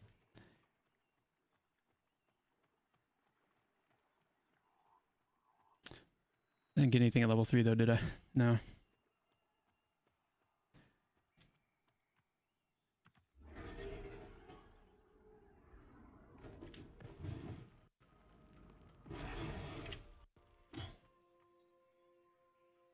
Pets are displaying 0 for stats. Is that a display only bug? Is that 0 for stats for all pets? Summoner, Necro included?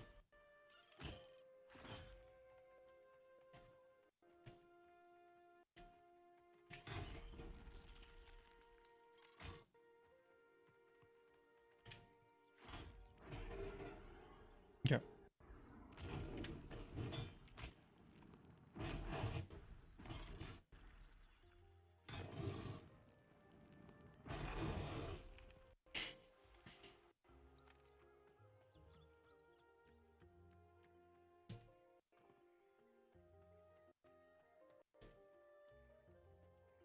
Ooh, level 3. Yes, please. I think next level I get the Verdant Fire Seed. Do I sound convincing, chat? I think.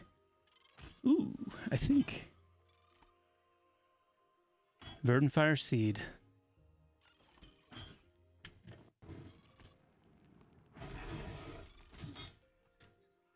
First port for Druid comes at level 15. They get their level 15 Druids get their Aventur's Passport. Aventur's Passport. And then at level 25, they get their Silent Plains port. And what I will likely do for both Wizards and Druids is, depending on where ultimately we shift the group-based ports, we'll probably add like a self-only port that comes in, earlier than that. And then you eventually grow into the group porting.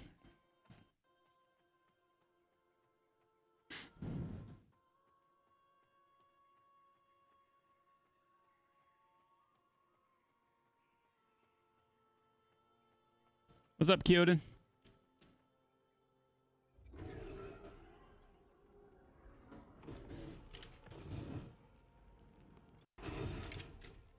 Would you ever think about a class like the EQOF Alchemist? EQOF.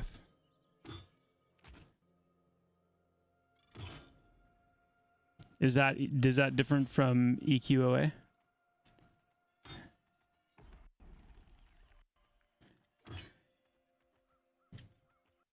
If you're talking about EQOA, fun fact, I've never actually played EQOA.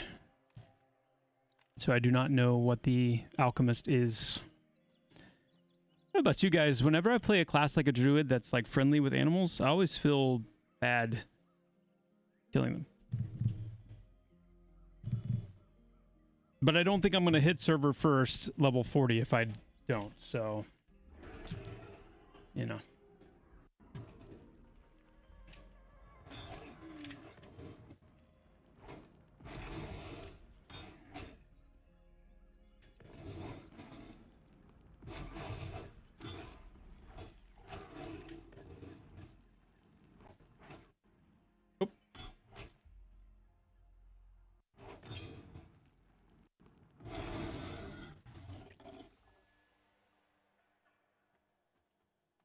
Oh dear.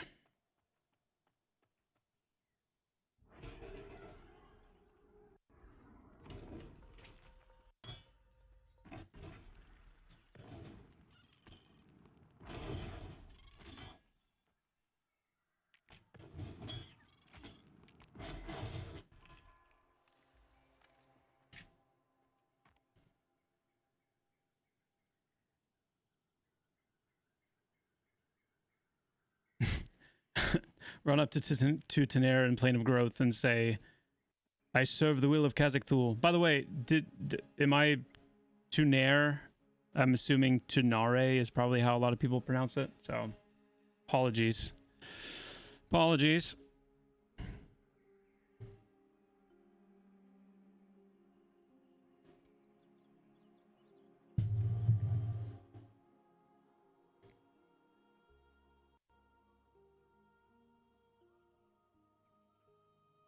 Tunair. Okay.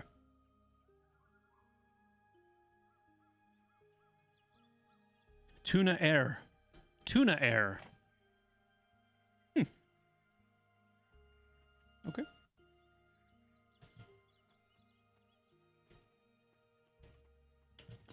Level 2.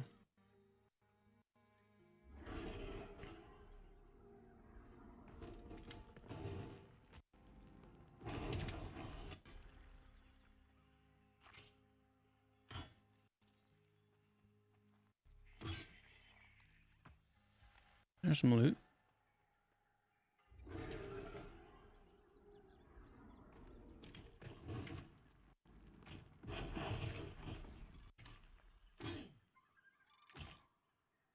I said Tunair, but I changed my mind, and it's now Tunari. Tunari. Yeah, that's another one of those that I had never heard before or never pronounced it that way myself, and then I heard somebody do it once, and I was like, wait, what? What are you talking about? Tunari? Oh, you mean Tunair. They're like, no, Tunari.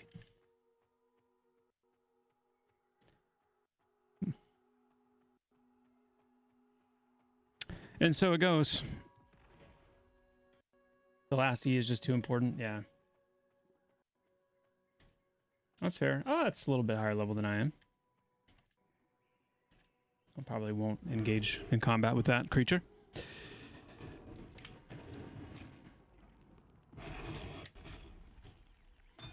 Tunair.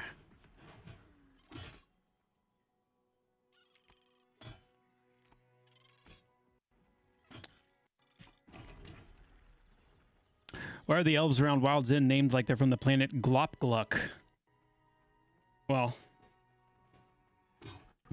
because they are. They are from Glopgluck, many of them. I assume you're asking about the halflings around Sorhirith. And the answer is because lore. Because lore. Halfling names are largely derivative of the wards that that their clans are most closely associated with.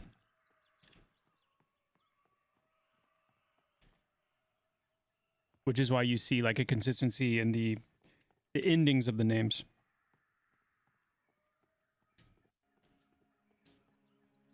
No, not Herode. Herode is the name of the fox spirit that Masai gifts druids with. So Masai is one of the halfling wards with the ending AE, and that's where you see halflings names ending in AE. There's also Kieran, so you see a lot of halfling names ending in Rin. Same with the other endings as well. Okay.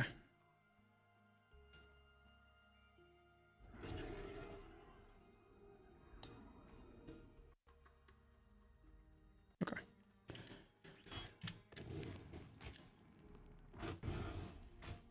Herode.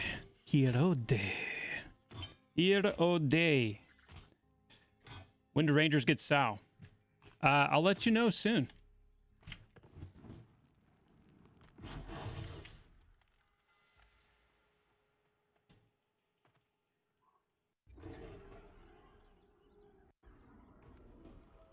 Soon indeed.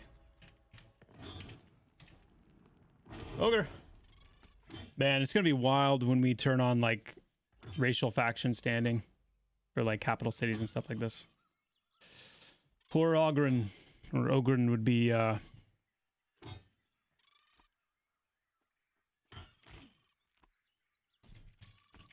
could be in some trouble.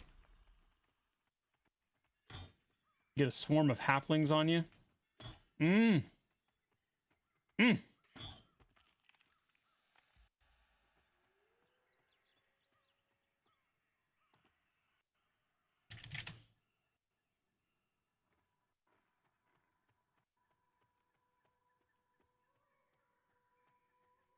Also want to say this game is amazing, and I'm loving getting to experience the progression. Chirish, thank you so much. Thanks for sharing that. It's really encouraging to hear, man.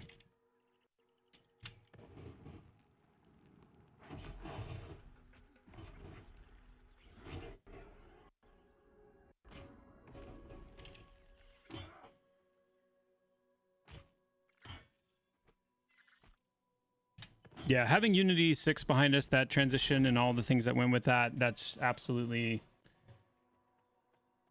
helped us get back into our longer standing rhythm. And then once we're able to switch to our seasons, like back to our seasons approach again, which for those of you that are newer to the project, the game, maybe you're not as familiar with, but really all last year and even, a little bit longer than that, we had kind of a seasons approach to our development where every 6 weeks we had kind of a major headlining thing that we were releasing. It might, in some cases, sometimes it was a zone. There were times when it was, we introduced 2 new classes. And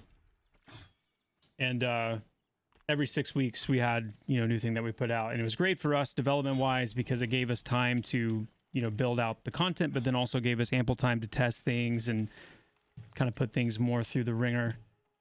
But then on your end, it was nice because you guys could see like what was coming. So you weren't, wondering what was next and all that. And so we're working to get back on that approach again. And hopefully soon. And that's going to be a huge improvement all around. But yeah, I mean, the EA release was big. It was big, and it's taken us some time to kind of get, I don't know, just kind of back on our feet again.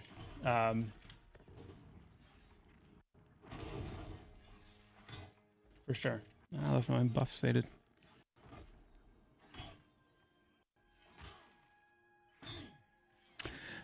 We were doing wipes before, not all the time, but we did have a handful of wipes that we did throughout that season's time period.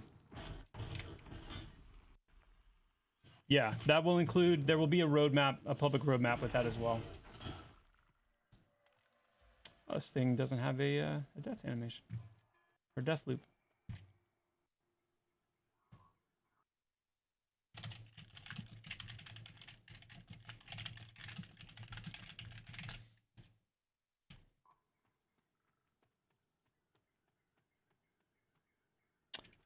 No Mageddon. I don't know. I don't know the answer to that.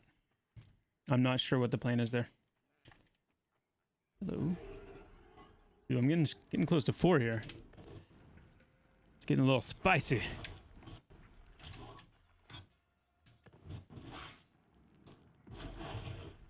I feel like I found my own kind of little nook here, which is nice.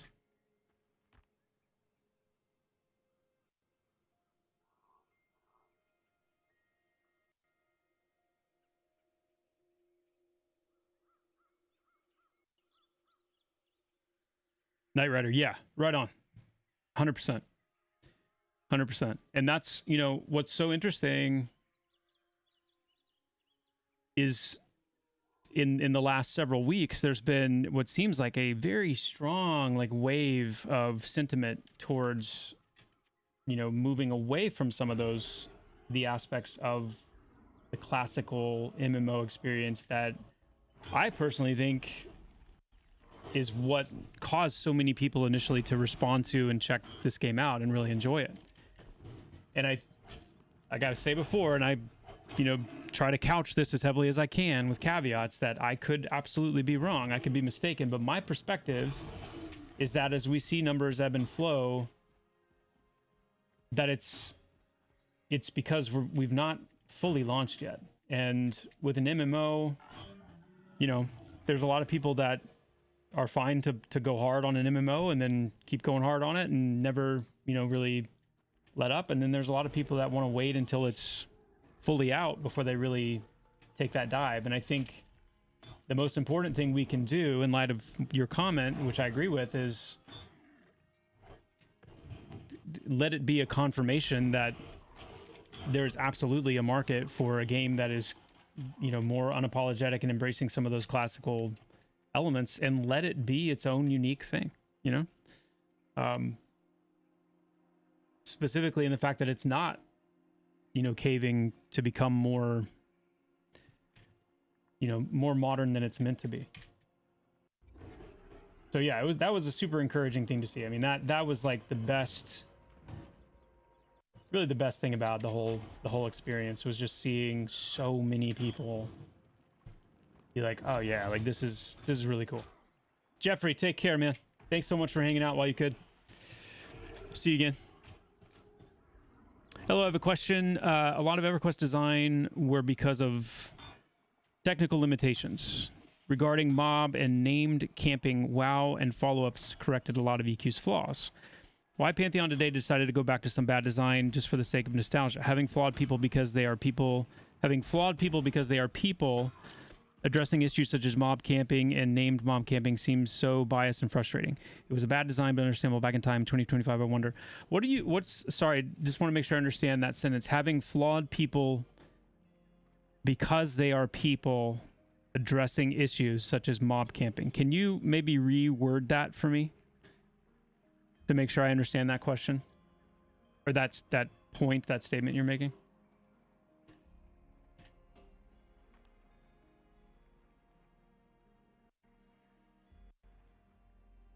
What would I say is the core of a classic MMO? The shared world is a big element. It's a big element. So having a stronger, less fettered, less curated social framework where players are more freely able to impact other players in the world around them because it's a shared space, a truly shared space, that's a big part of it.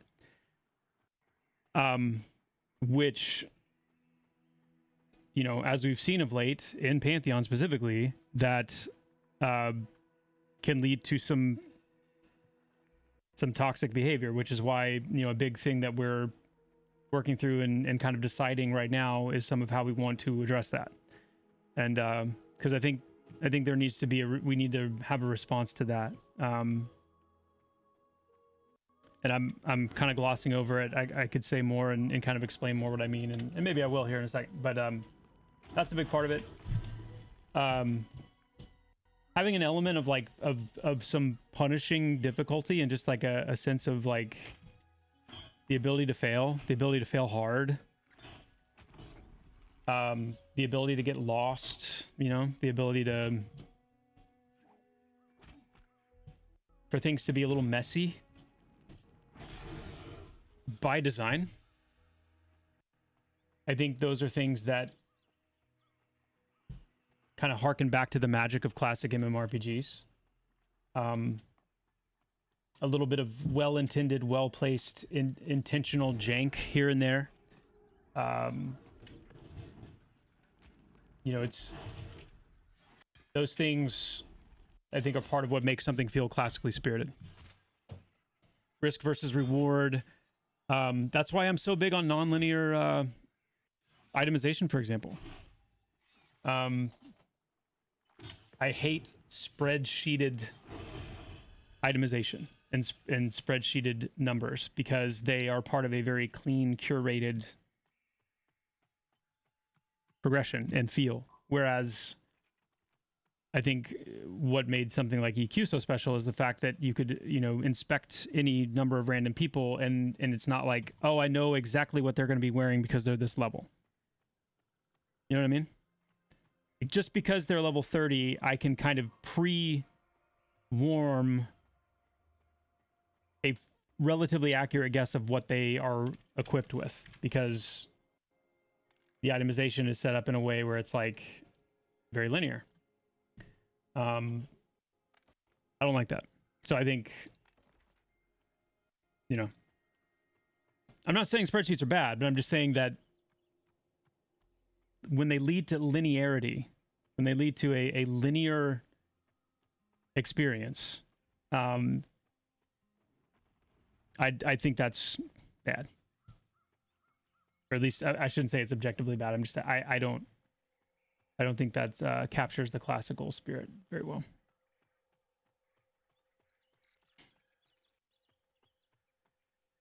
Yeah. Yeah, old gaming. That's exactly right. Exactly right. You need some friction or else it'll never work. Yeah. FTE works great with bots. It does, but MDD works great with Zergs. You know, like there's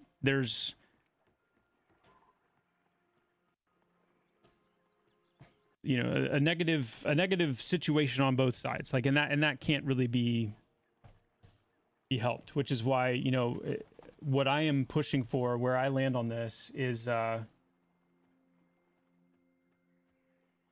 guys, here it is. I mean, here's where I'm at with this. I think we need to have both, and I think it needs to be based on server rule sets. If you want to play Pantheon and you want to play it as close to a classic MMO experience as you can get, where it's most damage done. MDD stands for most damage done, meaning kill credit is determined by whoever does the most damage. Be that a guild, a group, a raid, solo players. That we would have a server rule set that's most damage done, and there's not like a play nice policy or rules to engagement or anything like that. It's just on the players to figure it out. We need a server rule set like that, and that's kind of the quintessential. Let's play these games as if it were back when they were in their heyday, kind of a feel. And then I think we need a rule set that is that has rules of engagement, that has that's an FTE kill credit system. And that way, if you want to play a game like Pantheon, but you want to lean more into like more of a modern game feel in terms of like the social interaction and having a little bit less potential toxicity in the engagement, then those are servers where we would instate a rules of engagement policy where we would, you know, actually define things like kill stealing and when somebody has a right to a camp and when you need to, you know, not where the lines are, and that having an approach more kind of curated like that. So I think we need both, and I think that's really the answer for us is having both. So yeah.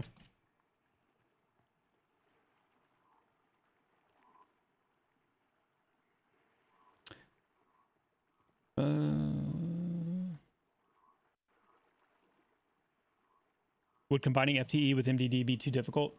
No, it wouldn't be too difficult, but it's just one more thing to like dial in. Look at the seed, got it. Nice. That's cool. That's cool. I need to, where do I want this ultimately to live? Kind of want it on M3.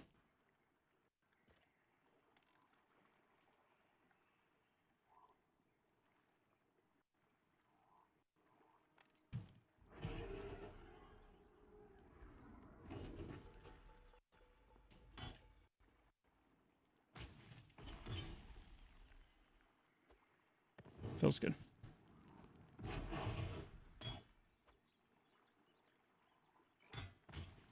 Yeah, Mort, you bet. Great question.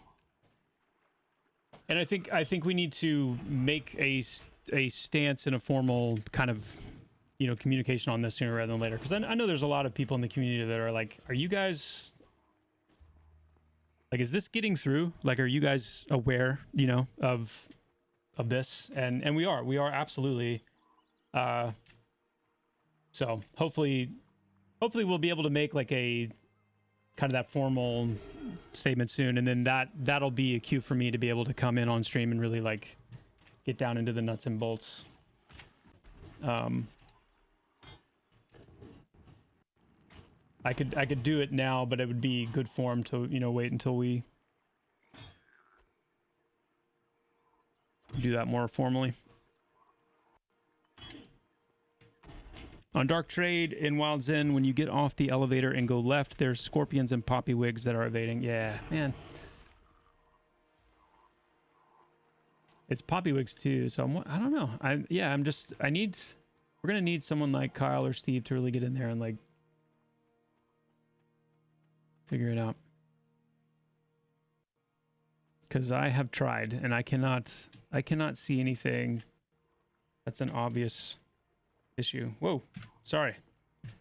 That's why I stream while I play on like live servers like this, because I literally just went into like, I was gonna F12 across here and just fly across. Not even thinking.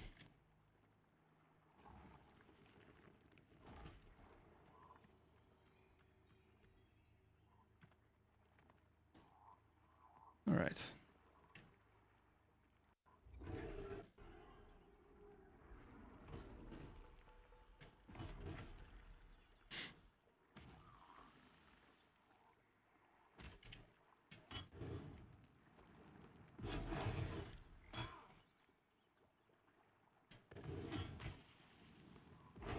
Underutilized, yeah. I agree with that too. There's this, I don't know, even I had to get past a little bit this sense to some degree that, you know, it needs to just be a certain way. Like Pantheon just needs to have a certain way that it is in regards to these things. And I think the reality is it actually lends itself really well to two kind of different enough experiences to where, because I mean, let's face it, guys, like circa 1999 MMO gameplay and social dynamics had the potential to get really rough, like really rough, and that's okay for players that are looking for that kind of thing, because I like it, because I experienced it, and I like it. But I totally get that, you know, it's not for everybody. And I think about, you know, my son, for example, like if I ever wanted, you know, my son to play Pantheon, I could totally understand him being like, you know, this is, it's just a different, so for Pantheon to be something that other kinds of people can play and be able to taste and experience the magic of like classically spirited MMOs without the stuff that typically is very like toxic, then I think that's a win. So anyway, yeah, I think it is gonna be really good.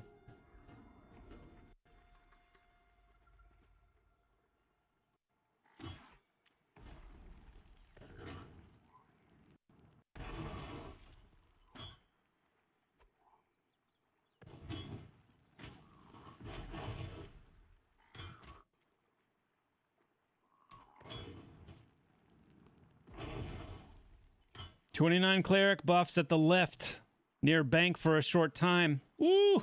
Man, I love seeing that. That brings back the memories. My goodness. Are they still there? If I can get cleric buffs, then I can probably... I feel like I could...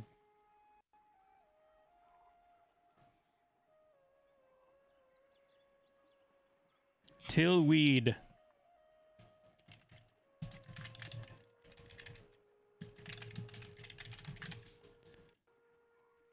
Tillweed.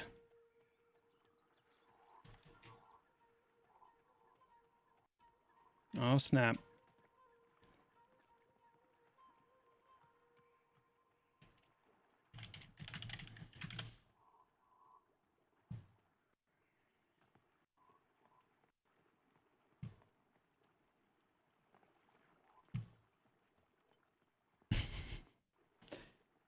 I know.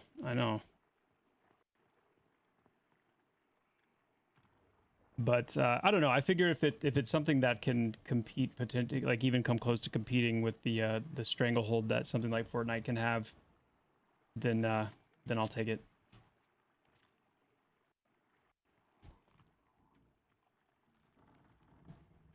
Oh my goodness! Just managed to squeeze through there. Oof.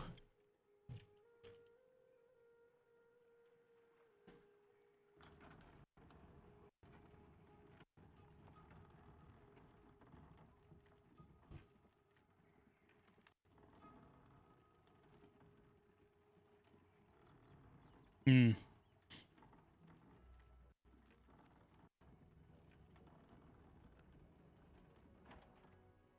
Tillweed.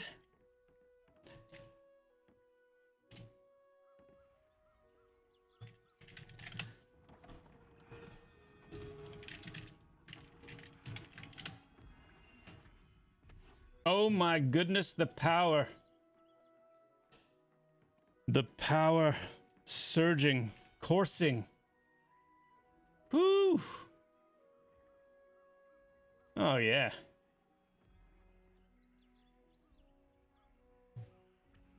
Oh yeah.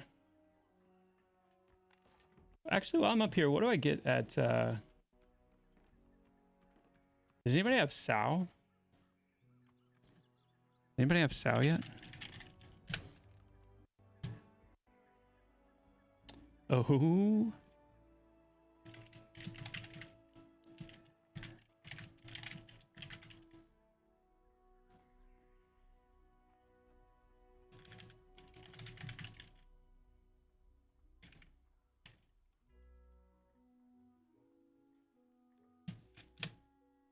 I need to.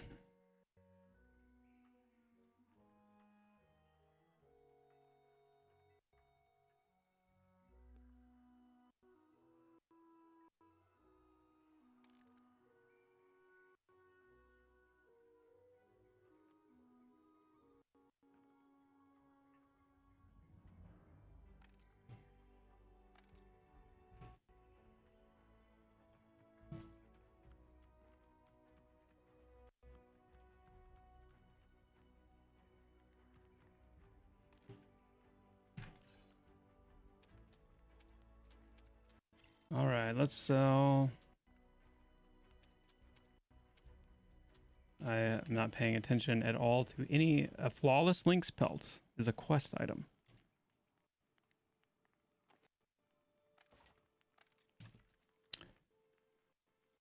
Oh yeah. I remember that quest for the for the banners and the die. Okay, cool.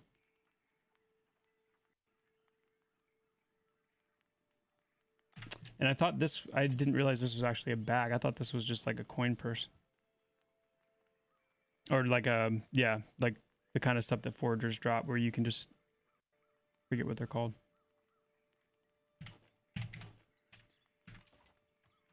All right, let's see what we can buy while we're here.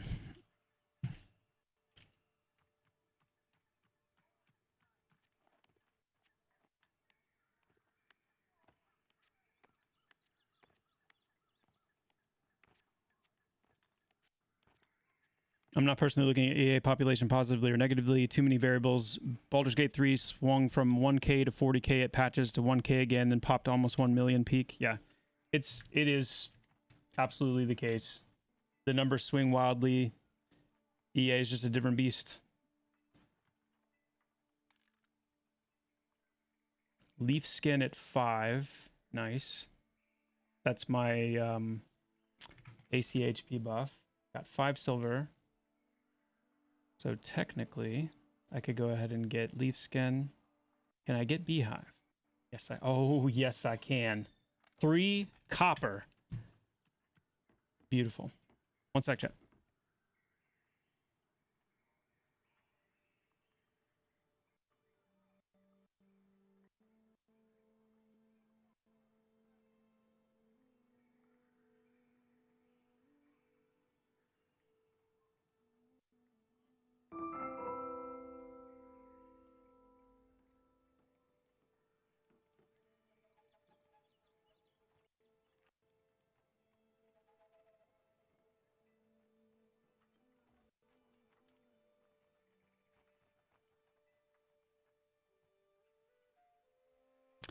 By the way, Skeptic, thank you so much for the Prime. Sorry I missed that earlier. Thank you for the 2 months of support.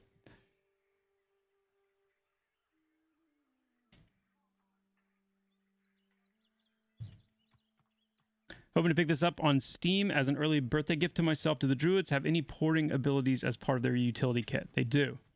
Yes.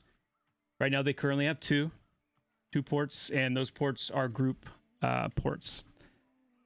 So yes, they do. One at level 15 and the other one at level 25. Okay, let's go. All these buffs are on. Where am I? Here, this way. Okay.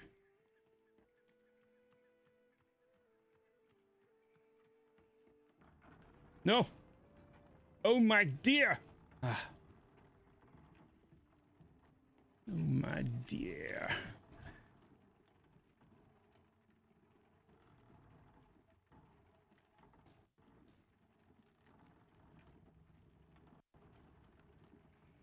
I say so.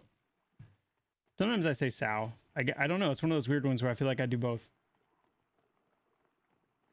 A smolgy dagger tail.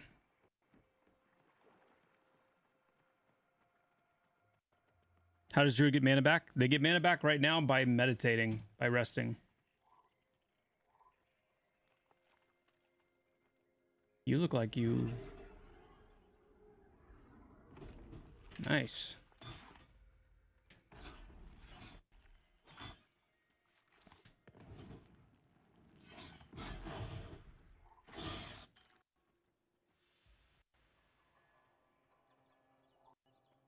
All right, let's see if we can find some stuff that's a little bit more... a little higher level. I'm not gonna wander off the path here. Okay, there's a lynx. We need these. So let's go ahead and grab this one. I'm sorry, my feline friend.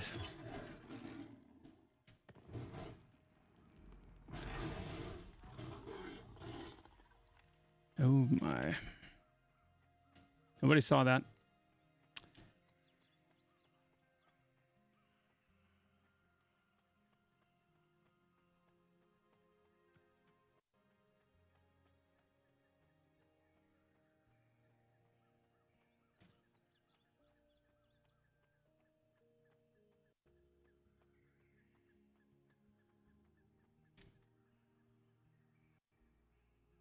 UI UX. Yeah, I don't have any update on like any kind of UI UX hire or time frame, other than it's an earmarked position that we need. There's a lot of UI UX improvements and things that we want to do. Pelt, nice. One more pelt.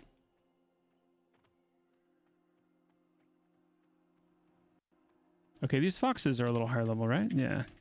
Okay. Ooh, level 6. That might be a little too... Well, I'm level 4. Okay, we're going to try it. We're going to try it. Here we go.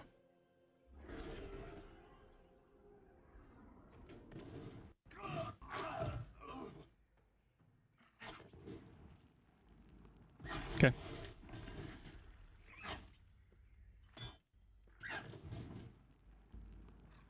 So far, so good.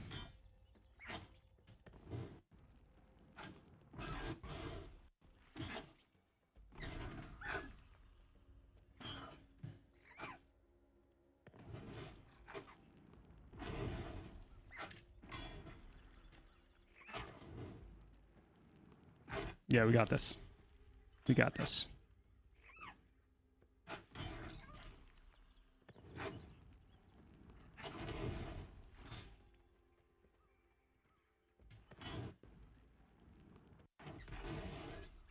Nice. Nice.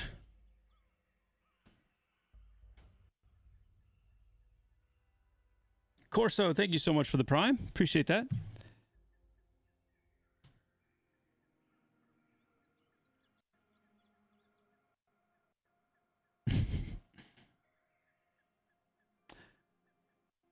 Isastic, that is a dev only, like a dev permission thing.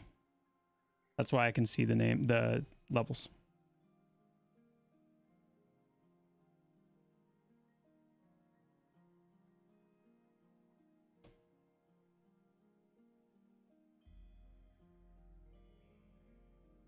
Why is it dev only?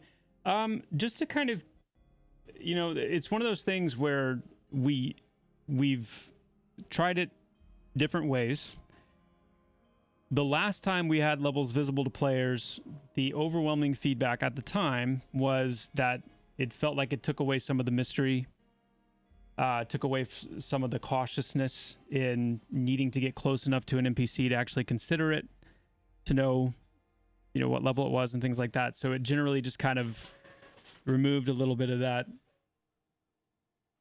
kind of immersion element, which I kind of agree with.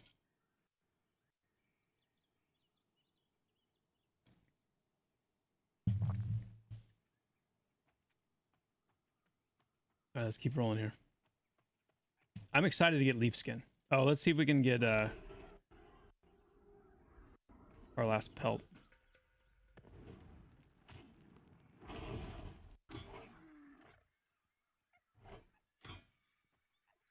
What about being able to see level after you consider it? That's an idea. That's an idea. Nice, we got it. Beautiful.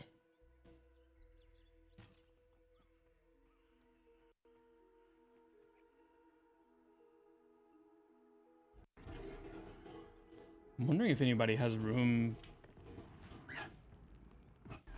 in a goblin group for me to just jump in and long enough to get a necklace.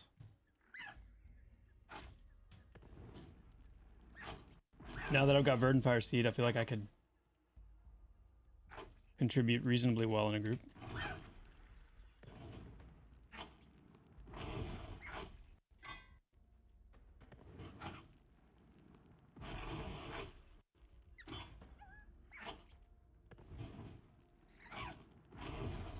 Yeah, I think that's an interesting idea.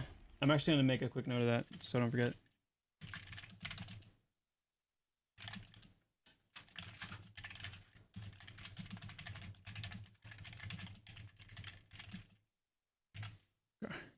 One sec, chat.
All right.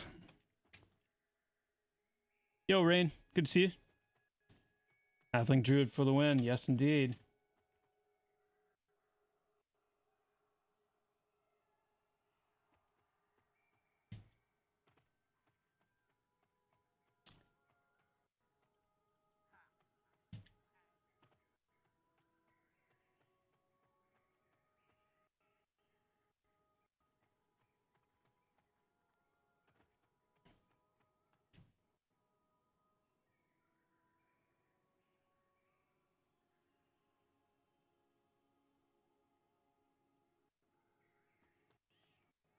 Yeah, that's true. The point about if you did reveal the level after hitting C, then you get to the point where you're kind of just like hitting C just to show the level instead of really, you know, interacting with the text. And to go back to the earlier question about like what makes this a like a classically spirited game, a lot of that comes down to the way the MUDs, the multi-user dungeon, the text-based dungeons ultimately inspired so much of this genre in the early days. Oh my sweet Christmas. Oh, got stuck on a tree. Oh, okay, get our bearings. Where am I? Okay, I think we need to go this way. Thankfully I've got buffs. I'm exhausted. Nope. Burn fire seed. Absorbing the snake. Ticks. Boom.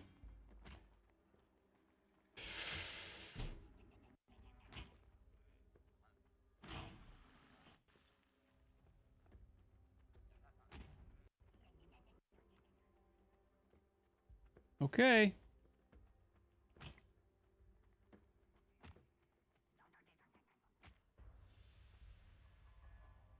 Okay. We're good. We're good. We're good. That was easy. I wasn't concerned at all. Not even for a moment.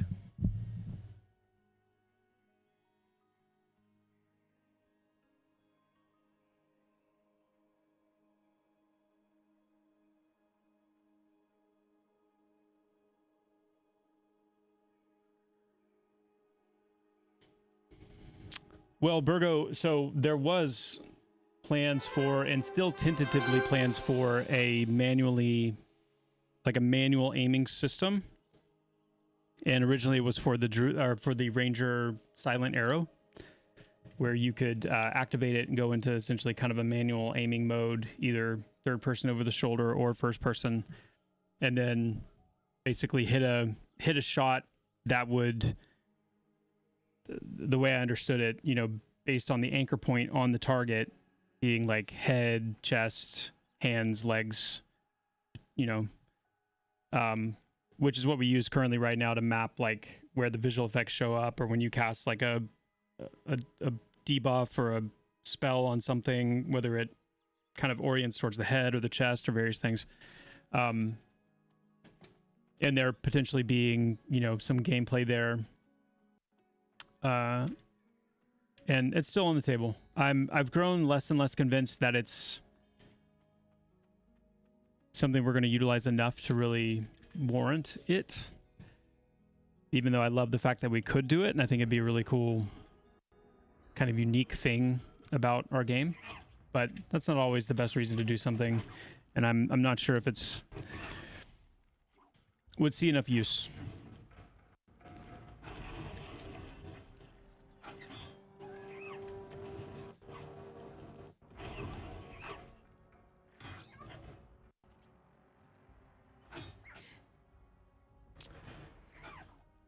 Corso, thank you so much for the Prime. Verpert, thank you for the Prime as well. Really appreciate that, guys.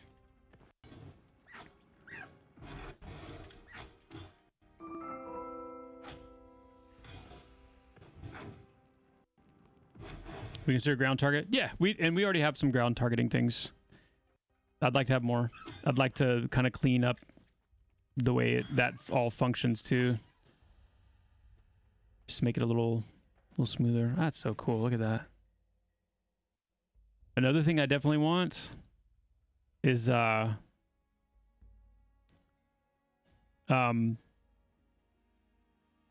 any of you ever played RL Craft? The Minecraft mod?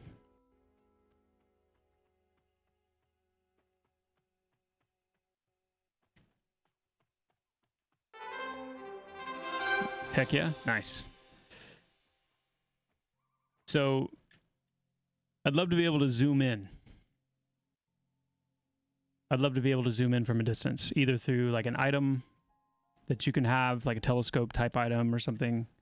But I'd love to be able to hotkey it. I think that'd be really cool. because I would love to kind of zoom in on this a little bit right now. Just kind of get a little bit of a closer feel for it. Never touched Minecraft a day in my life. No, Jergsy, hey. I'm telling you.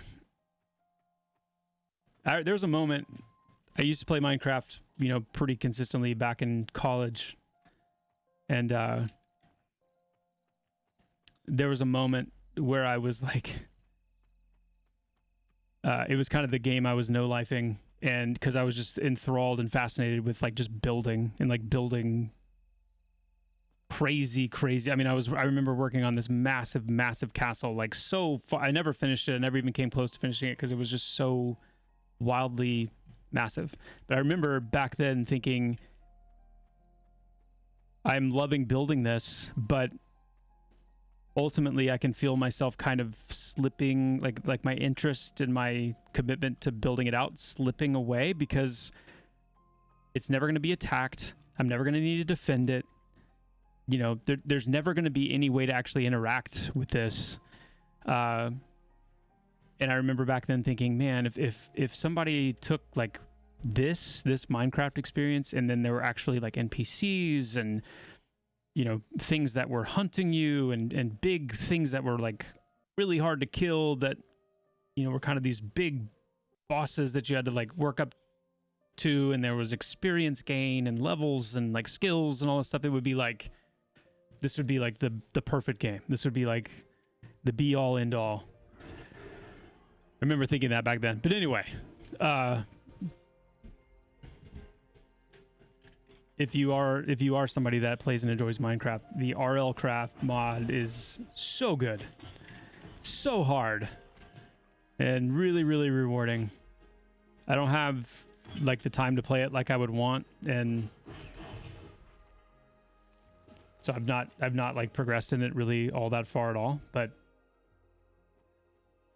it's the time that I've been able to play it has been like, it's one of those games that you play it and you're like, you know, I think similarly to the way a lot of people feel about Pantheon when they play it and hopefully continue to, is like, I just want to keep playing it. And you know what? Challenge, difficulty is a big part of that equation. Like, there's something about the fact that it's so freaking hard, and it's so easily possible to lose progress and like completely like fall into a hole of mistakes and punishment, that there's something about that just makes it really compelling. So things that we love that we don't think we love. Anyway, random thought I had just thinking about that like zoom feature. So what you're describing is enshrouded, and it has gliding like Breath of the Wild. Okay. Granted, I've not given Enshrouded a try yet. I haven't played it yet, so if that's the case, does Enshrouded really have the level of building freedom that Minecraft has?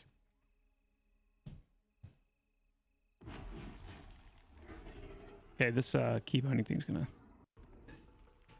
you have to change.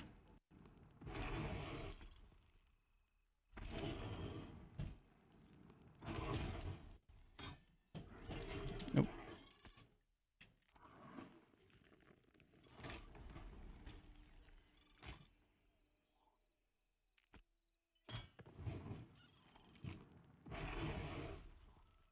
Pantheon does have gliding.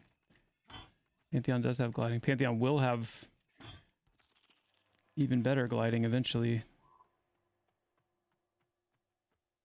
Honestly, I've never played Minecraft. Redbeard, you've never played Minecraft? That's like, for some reason, I feel like I'm responding to you saying that, like people respond when I say I've never played Skyrim. It's like one of those like, no way. It's one of those like, I just spit out my food and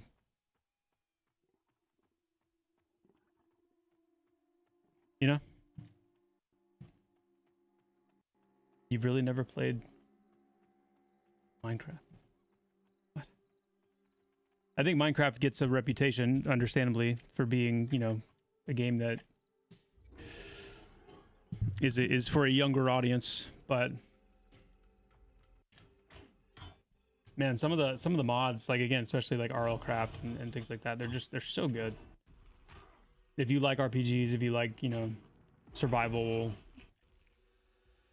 RPG type experience. But I do need to give Enshrouded a try at some point. Not missing anything in Skyrim. All right. Does the Druid Snare work? Yes.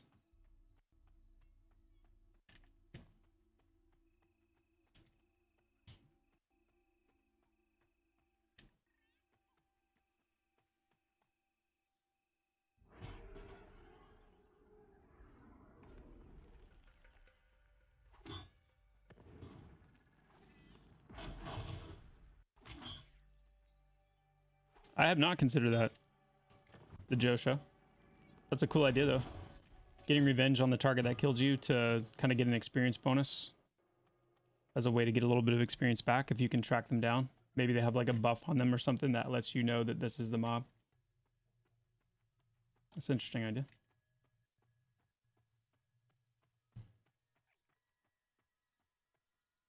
Here we go. I am almost out of mana. I just saw that. Oh boy. This is gonna be great.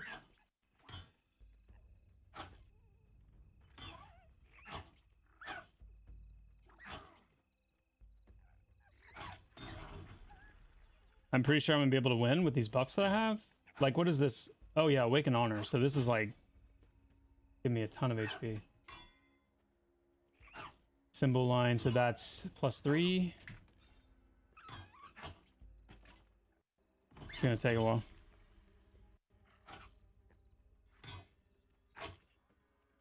Valheim. Oh yeah, Valheim's fantastic.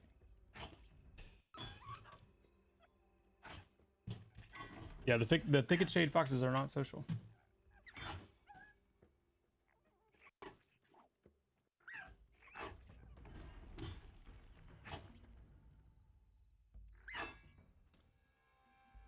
Oh my, this is going to take some time.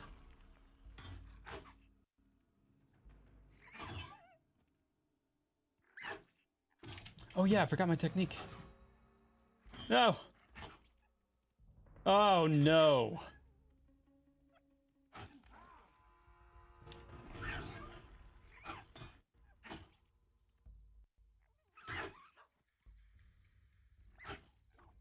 Oh my goodness.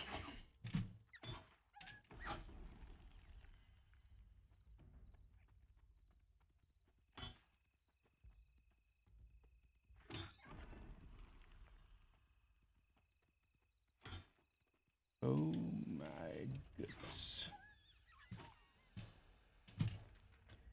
Boom. Do I want to bind you to? Let's do.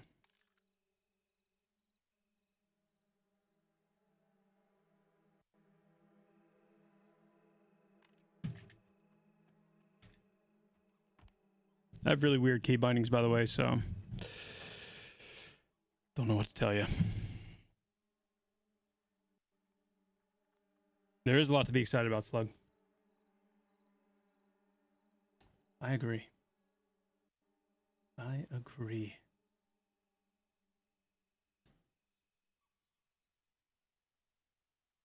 Are there anybody? Are there anybody? Mektar, thank you for the Prime. Thank you so much for the Prime sub. Appreciate that. Appreciate it. I love this game now. I can't imagine what it's going to be like in a year. I know. I mean, yeah, it's going to progress rapidly in a lot of really significant ways. The year from now is a very exciting thing to think about, knowing what we've got coming down the pike. Is there anybody that's playing a cleric right now that can tell me how Arc of Light is feeling with this patch? Ultimately, whether or not it's an ability you can see yourself now using more consistently or feeling worth the mana cost, etc. Feels awesome? Okay, good. Good.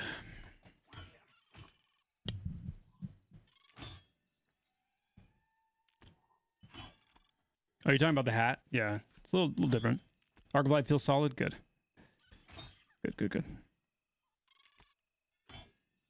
Nice. Good. Glad to hear that. That's one that I really wanted to feel special and a little more iconic for the cleric, so I'm glad that's feeling better.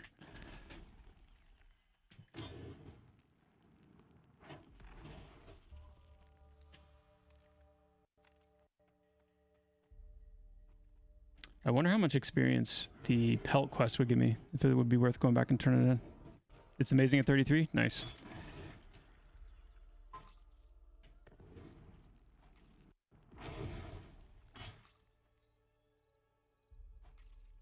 No, I think it's a valid thing to say, Jergsy.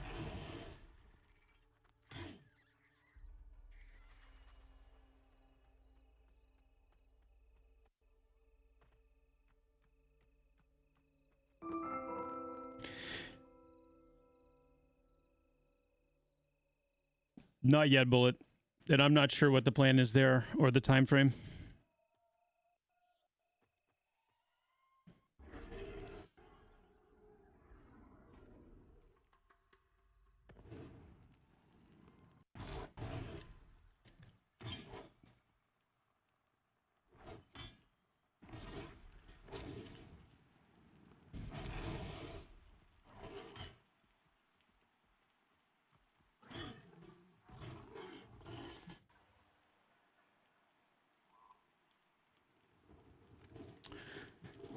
The whole chess thing, that started as a desire to have what we refer to as lootable props. It was a really compelling idea for us.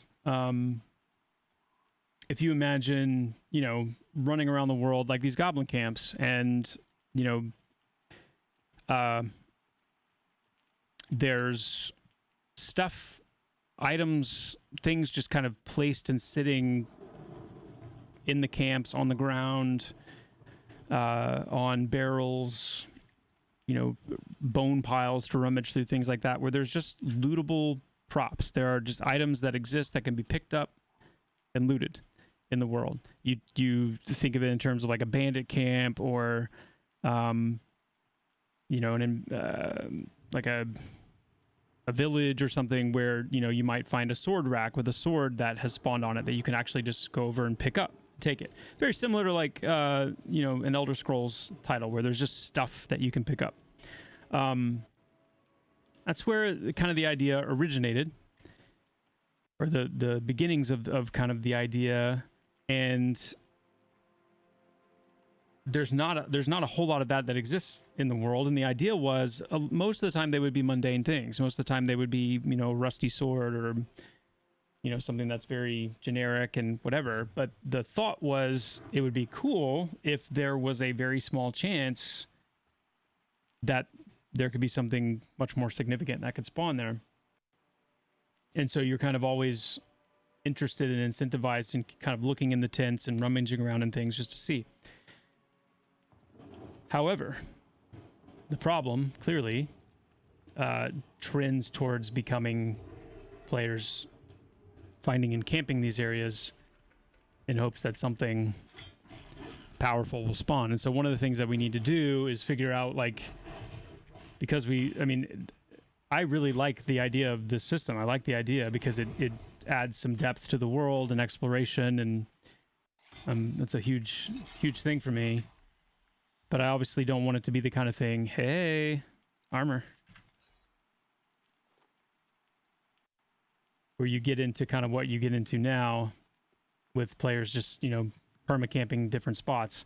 The chests are a little bit more egregious because they are packed with, goodies, and there's things that they seem to have a much higher chance of like having something good in them. Yeah, we've got some refinement to do with how that works. One of the things that we really, really need to do, and do sooner than later, is take the schematics out of chests. And we really need to put schematics on, like, basically as quest rewards and NPC drops. I don't mind there being like, you know, maybe a chance for like a rare schematic in a chest, or like a handful of rare schematics that you can find in chests, but it being part of that, you know, pretty rare. But then you run into the problem of like, you know, how do we handle chests? And I think right now, I'm pretty sure, based on last time I looked at it, that chests are set up in the same way that our gathering nodes are, which means that in any given zone, there's a certain amount of gathering nodes that exist. But only a subset of them are up or spawned at one time. And the only way a new one will spawn is if one of the currently spawned ones are interacted with. And so the locations are static, but the spawning happens as like another one takes the place of one that was just consumed. And I don't think that works for our chests. I know it doesn't work well for our chests. We need something more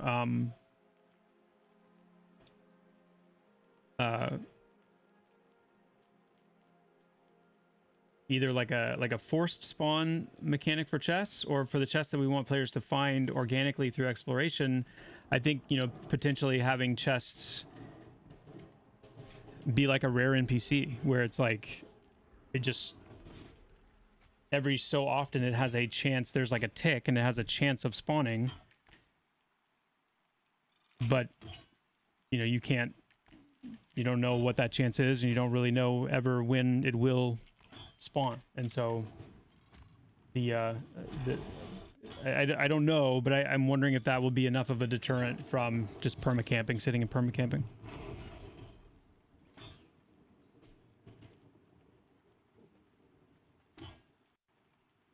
Having mimics and things like that, yeah, would be cool.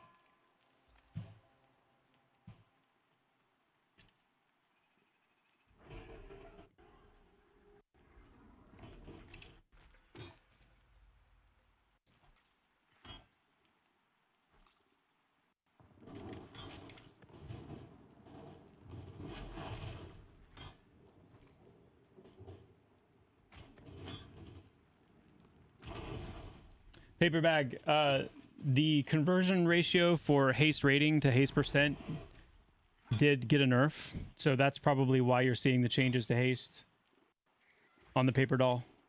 It was a pretty sizable nerf, and it's something that we're going to be taking a closer look at to see if it was potentially a step too far. I'm not saying that it was necessarily. I'm not saying that we'll tweak it again or change it back or walk it back to any degree, but I'm just saying that the feedback's pretty strong that it seemed like a sizable nerf. So I just want to better understand it personally. I just haven't had a chance to, you know, sit down with Mark and talk through it yet. So I just know that it was tweaked because there were, unlike the other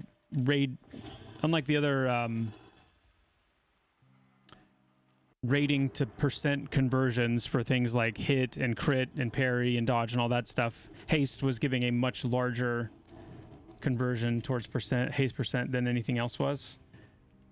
So we normalized it, but we just need to look at it a little more closely.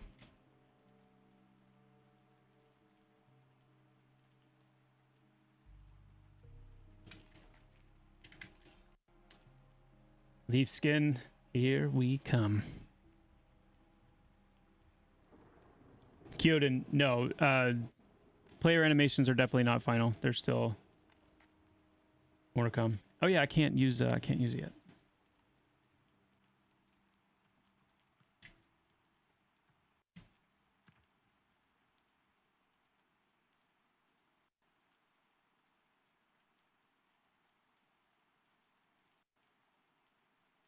Not yet, Dardonator, no.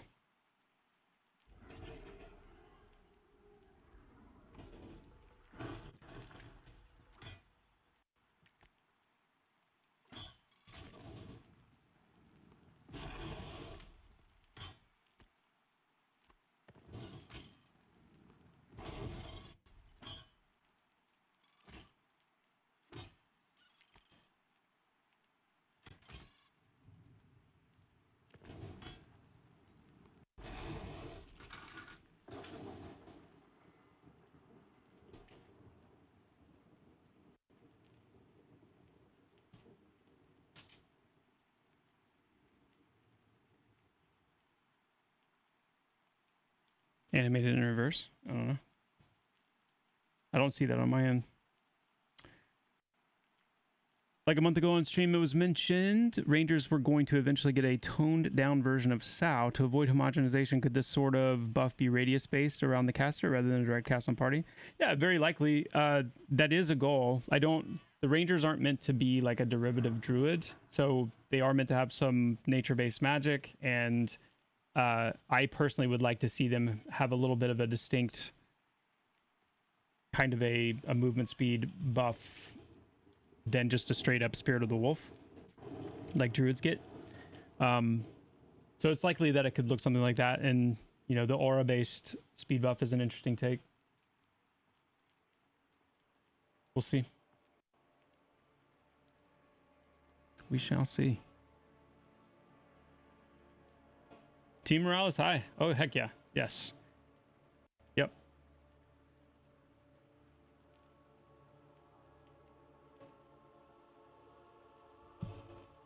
Out of curiosity, how hard was it for you guys to sort out shamans? It wasn't hard at all, really. I mean, when it came time to dive back into that class and start walking through it, I mean, we have a really solid foundation for all of our classes. So it's like, it's going to be an opportunity for us to do it with each of them. And because the foundations are solid, I don't really foresee any of them giving a lot of grief. Where the real effort is going to come into play is when we get into like the iconic abilities for the classes that are by nature more complex or more kind of wild or interesting or just very different.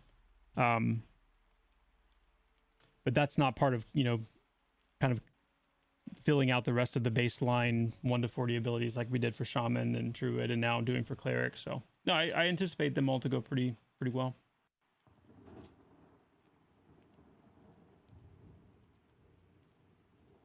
Atmospheric sounds are extremely loud in Hangor, higher up near the stone bridges. Okay, take a note of that.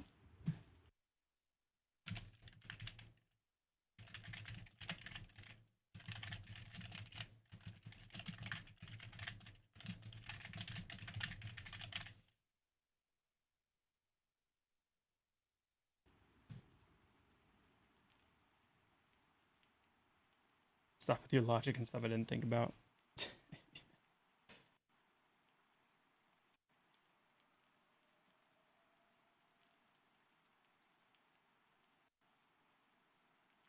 I like auras, but there's something about, I don't know. It's one of those things with me where like the EQ Ranger just feels really cozy. Feels like a very cozy class. And part of what I remember and what feels cozy about it is the idea of like their casted spells and their casted buffs directly on target. So I think it probably, at the end of the day, like the idea of having like a casted buff more so than an aura. And there is some overlap potentially if we went with an aura for something like that with like speed song, travel song with bards, even though the bard song would definitely overwrite it. So, but yeah, it's good food for thought.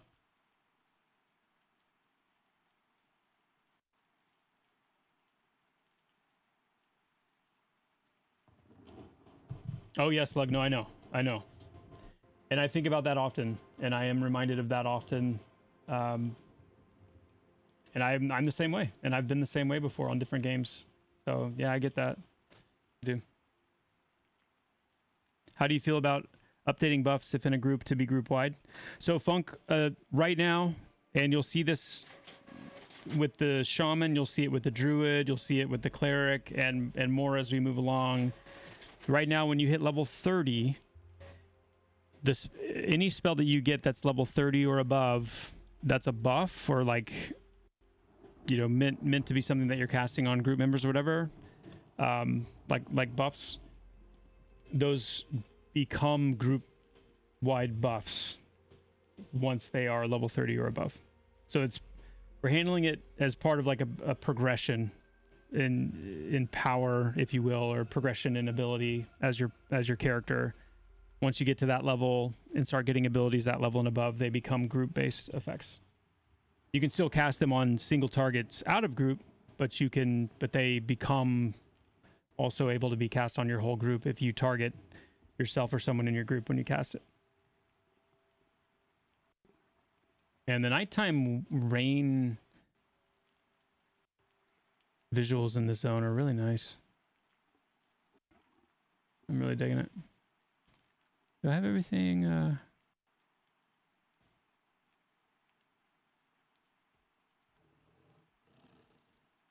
Yeah, I think everything's up. Dynamic resolution.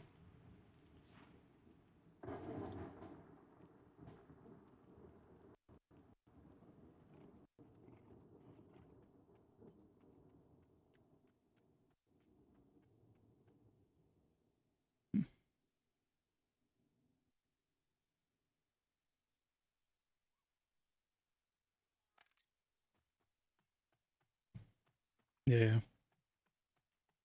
Well, guys, I think I'm going to wrap it up for today. This is awesome. Druid hype. I cannot wait to see where you guys take this class and how it, continues to feel as an addition to the game. I'm super excited, and I'm excited about all the classes and the paths we're doing. Like I love kind of the state that we're in right now, kind of this little stretch we're in right now with classes getting this focus again. So yeah, keep the feedback flowing. Keep letting us know how Druid feels. Let us know how the class changes feel as they're coming in. And I am planning on being back with you guys again tomorrow.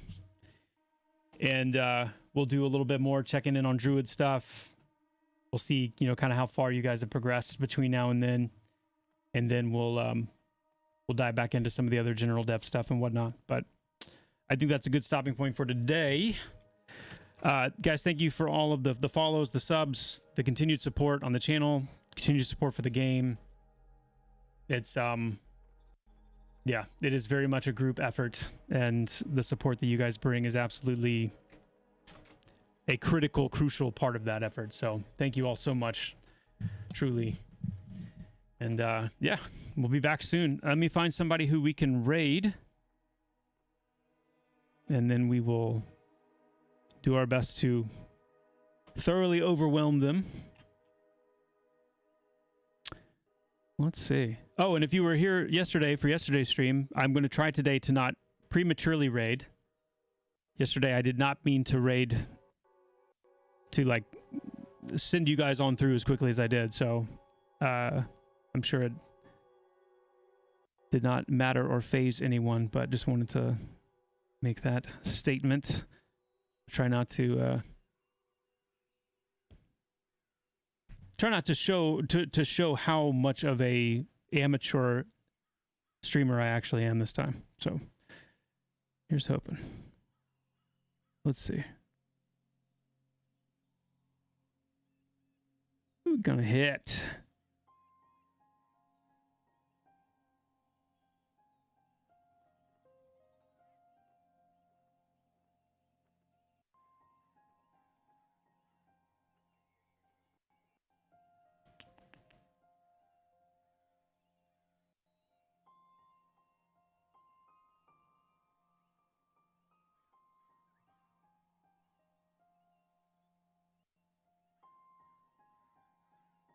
I love this music.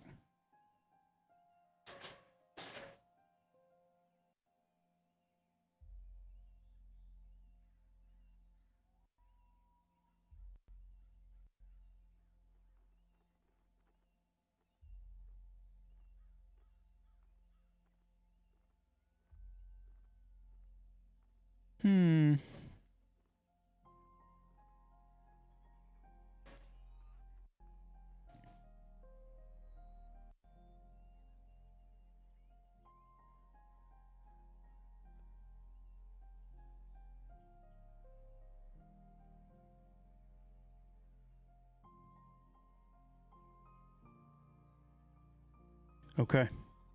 Target acquired, chat. Gonna get this raid cooking. Guys, again, thank you so much for being here. Please have a wonderful rest of your evening. I hope that you have a lot of fun on the Druid, for those of you giving it a try. If you're not, may your group encounters with druids go well. And yeah, take care until I see you again very soon. Until then, adios, my friends. Until next time.